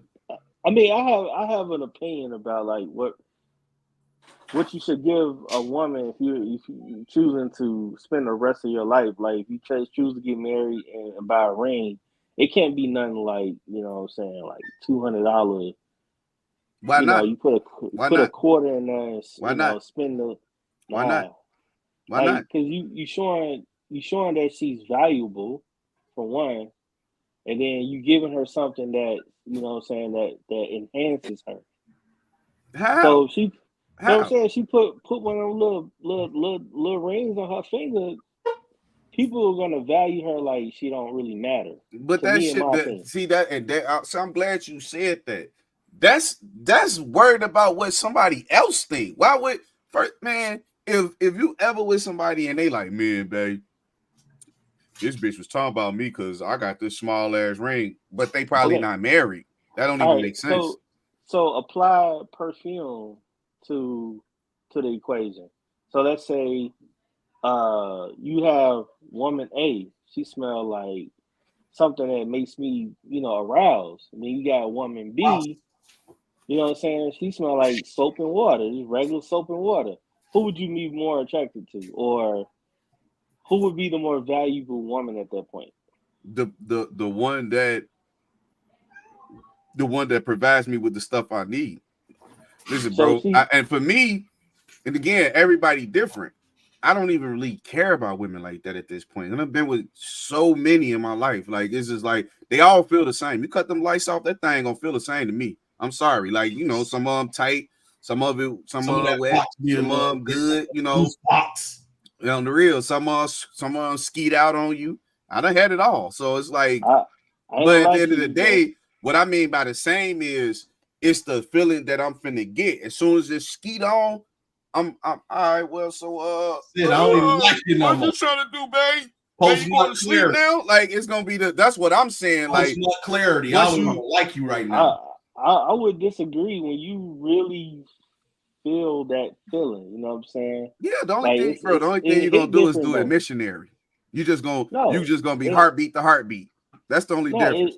no, I'm saying mentally and everything, it just hits different when you been with somebody that, you know what I'm saying, like you no longer with or whatever. It just hits different when you with that person. Yeah, for sure. But that's us as humans connecting on a different level. Like you could go with a bunch of skeezers and get your roll off, or you could be with that one woman and be with her and get that feeling, because it's still a feeling. Like we all want to feel like, I don't care, the macho is man who, man, I don't care about nobody, I don't love shit.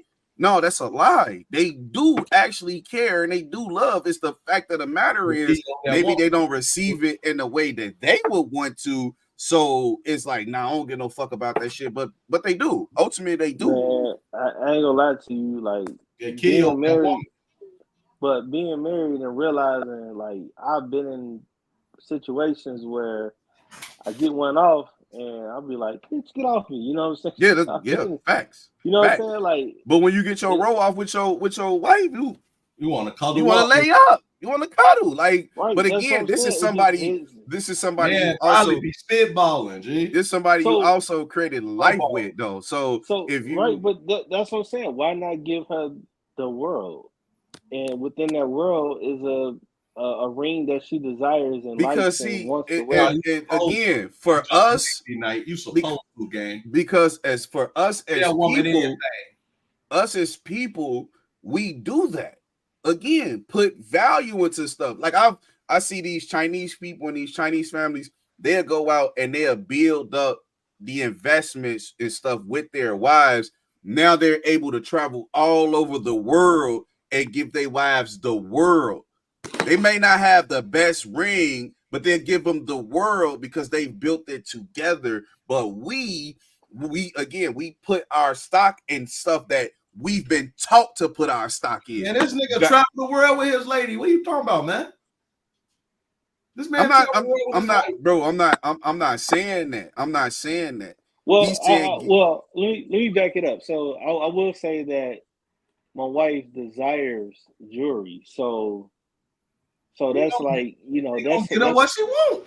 So yeah, but bro, you ain't got no choice but to get a woman what she want, bro. If a woman say this is what I want, you gotta get her what she want. Period. This is what I want. And again, I'm not saying you wrong, T-Night, because I'm telling you, I'm that guy. I'm the same way you is, bro. If we finna go out, we finna bang out. I'm finna go get the most biggest, fattest thing too. I'm not mad at you. I was more so saying, like, okay, if you desire that woman, you want that woman, don't get her the $200 joint.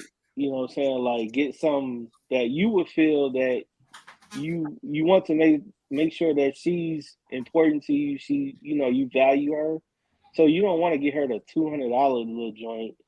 Like, it ain't gonna hit the same as a 5,000, or, you know, you just work towards you. You gotta hustle to get these things. No, listen, I know plenty of guys who marry who feel that way. Again, I've spent hella bread. I'm not even married, so I spent hella bread the same way, and I feel the exact same way. Like I ain't never been like, yo, you can't. Nah, here, I again, because I'm that way with my children. Like I want expensive shit. I like $200-300 cologne. My kids like $200-300 shoes. So when my kids come to me, hey, Dad, what you want? Hey, I need this. I need La Labo. That's La Labo from the cost you $300. But that's what I need, because I'm not gonna skimp out on y'all. So I don't skimp. I just don't skimp out on people. Period. So your kids, you value your kids to the utmost, you know, highest degree, right? For sure, more than women, for sure. Well, I mean, way more than women. Well, I guess we're talking the same language then, right? Yeah, no, that's what I'm saying. I agree with you. What I'm saying is that's the issue with us, though, because it's like you're like, well, I want to make sure that I don't give it, because Well, initially, before you even said that, you know, she values jewelry, you just said because I wouldn't want her to be out and somebody else was commenting on what she got. That's what you initially said. But once you changed it and said, but she liked her, like, okay, I can understand that now. You, if this is your wife and she's treating you a certain way and giving you what you're asking for sure. Ain't no limit. You know, I've given, I've had my credit card, gave it, hey, you go do your thing. Whatever the tab come back, it just come back. I've done that. Yes, I have. And I'll continue to do that for women and people that I care about and I love. Yes, I have, and I'll continue to do that because that's what I want to do. Because as a man, that's what make you happy, bro. Being able to go out there and provide for your family in that manner. That's why you got that good ass job. That's why you keep working the way you work, because these afford you luxuries that you look at. All I'm saying is the same thing that make you laugh will make you cry. So when you out there looking at it like that, like, man, because the flip side is, let me get you a $200 ring to start with. Let me see how invested in this love you is. Now the next 5 years when we renew our vows, bigger ring. Next 10 years, bigger ring. Next 20 years, bigger ring. And you know why we can do that? Because we've both been elevated. So while we've been both elevated, the rocks get fatter. That's all I'm saying. Now, not only do the rocks get fatter, but the legacy has been created for past our generation. Now, Frankie, he got his money put to the side already, so he good when he get a wife type shit. That's all I'm saying. It's like the mentality is different though. We start at the front end. Hell, we'll go in debt for a ring just because we love somebody before we'll go in debt to start a business with somebody. That's all I'm saying. But this is a partnership. So it's like, okay, if you're my partner, let's partner on something that's going to bring both of us value back. If this partnership works out, why shouldn't I go give you stock in my company? Stock being a bigger ring. That's all I'm saying. Our mentalities are fucked though, because we value those shiny things. Jay-Z Ben said it. We love shiny things. Yes, we do. And we always will, because we came for royalty. Shit, we supposed to have big shit. And the more money we make, the more big shit we gonna get.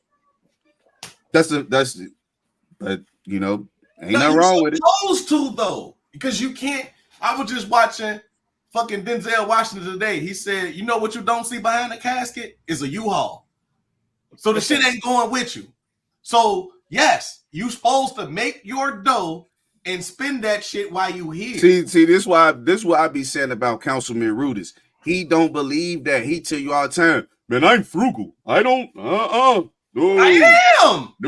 So he can't. But the more money I make, the more I'm gonna spend the way I want to spend it. Though we just had a conversation. You were saying you just bought $1,000 worth of shoes. Yeah, I did, because I had the ability to do so. Back when I was didn't feel like I had the ability to do so, I was not gonna do it. I'm sorry, you bought what? $1,000 worth of shoes. He bought some Chelsea boots. Nah. No, I wasn't. Listen, that wasn't the argument we was having. The argument we was having again, because he say one thing, but he does another. The argument, I was saying was, again, we talk about finance. The reason, when you talk about finance, I take it literal, because I look at people who say stuff like that and I say that don't make sense. Because if you're making more money, you should be investing more, you should be saving more, and you should be putting more towards your retirement. You don't wait till you start making money and go start doing shit that young boys do. Oh, I'm gonna spend $1,000 worth of shoes. You don't go anywhere. You spend your life. You spend different. Man. I pay for everything up front. I started making more money. The first thing I did was go get my feet together, get my teeth together. I'm spending money to get my body together, and I spent it. So you supposed to. So T-Night, what I say is to that, T-Night, is, again, I ain't never had none of that. I don't know nothing about having big money and da-da-da. I just know because I've had children and I had to have responsibility, I've been got that stuff taken care of. So now that I'm actually receiving more income, more is going to invest in and more is going to save. I don't need none of that other shit. I don't care about it because it's already been done. So instead of buying jewelry this time, for Christmas and anniversary, we bought a furnace. On the real But shit. shit, that listen, Shit. listen. This is what you need to buy. Fuck all that. That's cool. That's cool because that's for the house. Go get some stock. Go get some Apple stock. I mean, investing in a furnace is going to return some dividends later, as far as like the bills and stuff like that. But so will investing in Apple, because I'm pretty sure in your house you got nothing but Apple products. Just the phone.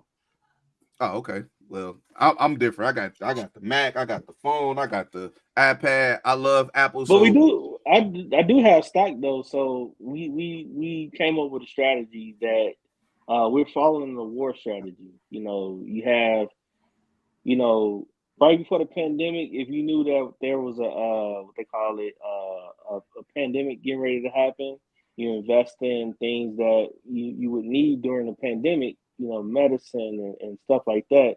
Then after the pandemic, then there's war. You're supposed to invest in war type stuff, you know, like Are things you a that make prepper? bullets and guns. Huh? Are you a prepper? No. Okay. Like, but then now, if you look at after the war, what happens? You invest in food, harvesting, and things like that. So, so we have strategies, and we're trying to see if this strategy works. But you know, everybody had a different strategies. You know. No, for sure. Hey, listen, what works for everything I for don't know what everybody. the guy talking about. He did all his shit on the front end, and I'm doing all mine on the back end, and it's just a different type of strategy. And this man saying that no, look, again, what I'm saying is, if y'all will understand, what I'm saying is that's the mentality of most people, which is why America is the way it is. We all have the same mentality. You was talking about riding on deuces before. I was riding on doves with sounds as well. What I'm saying is this. You talking about investing what in I'm different saying businesses. is this. I invested $20,000 to learn the stock market. I was the first one to put big money and invest some shit. We've done the same things. What I'm saying is this. Most people in the world is the way it is because once they make more money, they start doing more expensive stuff and they have to buy more stuff, which continues to keep them perpetually in the cycle of working forever for stuff. That's all I'm saying. So it's like if the mentality is wait till that's not how it gotta work, bro. And that's why you be saying think like the white people. You think the white people think that way? You think they thinking, man, I can't wait till I'm finna start. No, they still, man, listen, shit, we done struggled. They look at it like we done struggled all this time. We could go a couple more years. So when you start making more money, I'm thinking in my mind, why not save 2-3 years worth of your income, then ball out? You could do the same thing. Well, like I said, for me, I did the shit, didn't like it, won't be doing it again. I'll buy maybe 2 pairs of shoes a year. I probably won't buy no more jewelry unless it's gold. So I did it. I ain't like it. I thought it was the most ignorant shit ever. I don't even see how black people do it, to be completely honest with you. I bought Jordans, and I'm going to buy Ross pants and white tees, and I'm going to put these chains that I got on, and that's going to be that. I ain't doing no more. So, hey, I went through my Jordan stage, and I was buying the same goddamn shoes or the same colorway, and I was like, man, this shit's stupid. Stupid as hell, bro. But I'll never do it again. When you turn to a certain age, if you're not already a shoe collector, then yes, it don't matter, bro. It don't. Like I said, when I first started this job, because I was looking at it to do a business, I got like $3,000 to $4,000 worth of shoes. I'm not wearing none of them, and I probably would never put them on my feet, to be honest. I just bought them because I thought that was, I'm like, somebody tell me it's some way to make money. I'm like, oh shit, all right, how do I do it? Shit, next year, don't be surprised if I start a goddamn a van driving company. Shit, if I go get a couple vending machines, don't be surprised, because my mindset is how can I take what I make and these dollars that I got, how can I take these dollars and make them march for me? That's my mindset. So That's all I'm I pay saying. my brothers all the time. They don't ever want to take my money. So that's what I'm saying. When a person, it's like understanding that that's how the economy gets stimulated by the white folks. They try to figure out that how to take my money, make more money with it. Not once I get more money, let me go ahead and buy the shoes and shit that I didn't have. It's like that's crazy. But I get it, shit. If you can afford it, shit, you can Look, afford like it. I said, my thing is next year. I already said I'm gonna be doing a Professor and Friends offering $100 to people that watch my shit. I'm gonna be giving my money away. I'm giving money away. I already talked about creating a book and utilizing that and selling that. Like, you know what I mean? So it's all about. Yeah, I mean that's putting your money to work. That's getting That's what you right. that's putting your money to work. That's all that matters. Shit, And put it to work. That's what I'm saying. But yeah, as it relates to the shoes and the jewelry, yeah, that shit was I ain't like it. I thought it was stupid. I'm like, I don't even see why people do this dumb shit. Stupid as hell.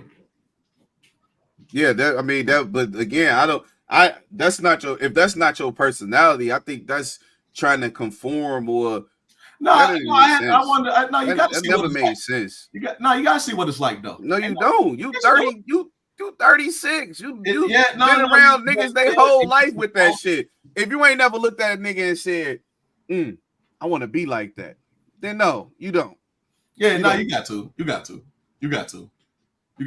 I actually did it. There's nobody you hang around that do that. You talked about me earlier being around my guys who making the money that they make. There's nobody around you who do that, bro. No, not one person. Yeah, you do. You. What are you talking about? The man, listen. Listen, I'm gonna let everybody know right now. I got $70 fake ass chains, okay? I don't know what the hell he talking about. Man, he ain't seen it from me. Because guess what? I'm a finesse like T-Night. I'm gonna make it look real good. When you listen, I'm gonna make it look real good. Sites, they put me on. I'm gonna make it look real good, T-Night. The only thing that I got that's expensive, really expensive, is the clothes that I wear. And the reason why I chose that was because I never had a pair of $300 jeans. Never had a pair. I wanted to know what it felt like. How much is sweater you got on now, sir? Shit, $15. It's $15. I would go get a cashmere. If I'm in, and because if I did business on a scale, once I start really doing business, once my my car business really take off, I'll switch to the suits. But instead of wearing regular suits, I'm gonna get them tailor made.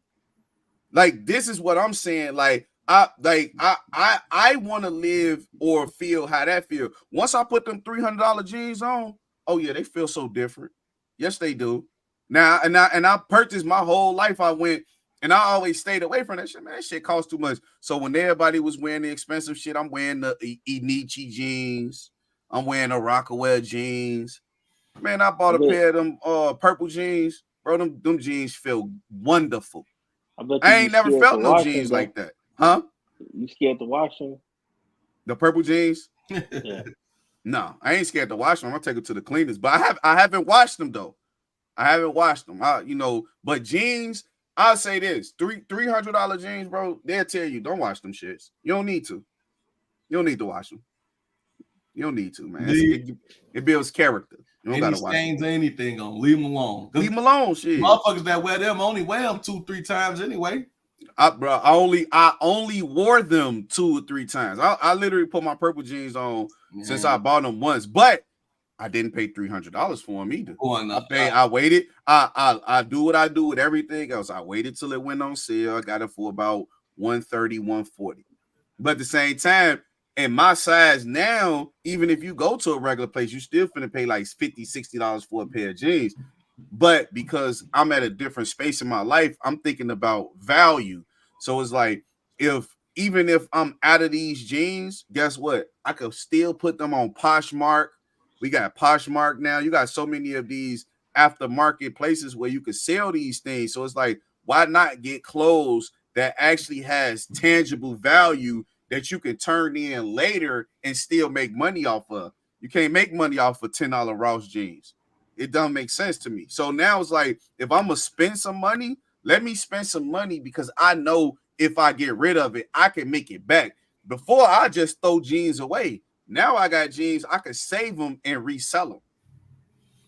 But I can buy $10 pair of jeans and wear them every goddamn day. You could do, And you could bet, bro. You could do the same thing with $300 jeans. What are you talking about? you just said you can't wash them. No, I said you don't supposed to. No, well, I ain't say you can't wash them. Can't never came out of my mouth. I don't wash them. Well, it sounds like just like Jordans. I mean, we can't wear them every day, otherwise they will get, you know what I'm saying, like they would lose its value. There'll be shoes. Right, they'll just be shoes. Like same thing with, you know, jeans or whatever. Like I would rather wear the $20 jeans that I can buy 15 pair of and mix and match the colors. Yeah, but all right. So And when you going out on a date, you gonna wear your $20 jeans? if I make it look good, I Yeah, heard but somebody see say that recently. that's what I'm saying. When I go out on a date, I know I'm finna spend some money. I know I'm finna have some fun. I want to feel like I'm there. So yeah, everybody gonna have they like. Do I got regular shit that I could go in the closet? Hey, look, I'm finna throw this on right now. Yeah, absolutely. But when it's time to go out or go to what you call it, I got some Guess jeans. Them Guess jeans are like, them was probably like $60. Them Guess But jeans feel damn good too, though. so So like speaking of white people, so if you go into like a steakhouse, what do white people do? They will wear a regular pair of slacks. They'll throw on. Well, I'm speaking of but you don't know how white much them men. slacks cost though. Nah, them are Dickies or Lee Chino, jeans or whatever, Chino. chinos, and they will wear Wrangler. a Wrangler. They will wear a regular sports coat with that one little button and a Hell regular yeah. button down that come with the tie, Hell yeah. and some skippies on, and they will enjoy themselves eating their $200 steak or a tomahawk or He ain't never lying. Angus. I guarantee you, they're not going out with purple jeans, $300 pair of jeans, some, you know what I'm saying, some red bottoms. I don't think I ever seen a white person with some red bottoms, to be honest. Unless they was an But actor. but again, it's The all Kardashians about who are black. the circles and the areas. Like, cause shit, my daughter and them, when I went to we went to that place called STK. It's downtown. You familiar with it? STK. You went in there, man. Look like one number of rich people in that motherfucker.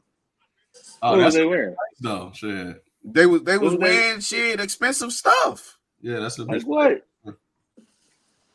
I don't know, bro. I don't What? look at people Wranglers. What's no? But you can Okay. tell, bro. You can look at somebody and be like, "Yo, yeah, he got that shit on." Because you looking in the Okay. thing, Hold on. and you seeing Okay. Porsches, you And seeing you know, white people BMWs, name you shit seeing be just Ferraris. So you I know he don't got know. that shit Like on. white people white name people. stuff be just as expensive as ours. We just don't be knowing what they actually That's what I'm telling right now. And right now, because I know y'all don't follow luxury, but they have this thing going on. It's called quiet luxury, where see the difference between us and white people is our luxury is big and bold. If we got something we purple jeans, for example, we know them for black people because they got the tag hanging off the ass that say purple brand.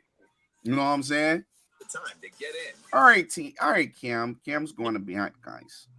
Oh, okay. Yeah, we're about to wrap up anyway, for sure. Yeah. Let's go. Final thoughts. I'll go first. But I will say this though, yeah, you're right. There aren't, when you go out to eat, you do see them looking like real Wrangler, whatever. But when I was in college or right after college, I met this Jewish woman, and her analogy was, if you go to McDonald's and you're hungry, why are you spending $15 or $20 on one of their meals when you can spend $1.50 just to get full. And her point was, You can spend $1.50 to get full. What you mean? meaning it's no need to be exorbitant To be and gluttonous. getting the largest Happy Meal with all the large fries and all of that. If you just go in there to be hungry, then Get a burger. that's the point. Just get a burger. Just get, what is it, a McDouble or Mc whatever? Mm-hmm. Get that, get full, and move on about your business to save your money. Yeah, but that's why I said, you know, the man said Outback Steakhouse. That's why I said, do you know STK? Because it depends on where you're going and who you're looking at. So if you go to these places, the Purple Pig, if you go into places like that, you're gonna see different shit. But if you go to Outback, hell yeah, of course, it's a fucking Outback, bro. I done went to Outback by my damn self and had a $200 steak. Yeah, facts. It's Outback, bro. All right. So final thoughts. I just gave you mine. Oh, let me get my final thought in. Invest. All right, my final thought is I'm a motherfucking hustler. I don't give a fuck what nobody say. The heck? Yeah, man, drunk as hell. I don't even know, G. Let just go into 2024 wanting to be healthier. However that is to you. Absolutely. Mentally and physically. All right. Put it all together. You guys have a great night and have a great week. All right, y'all. All right.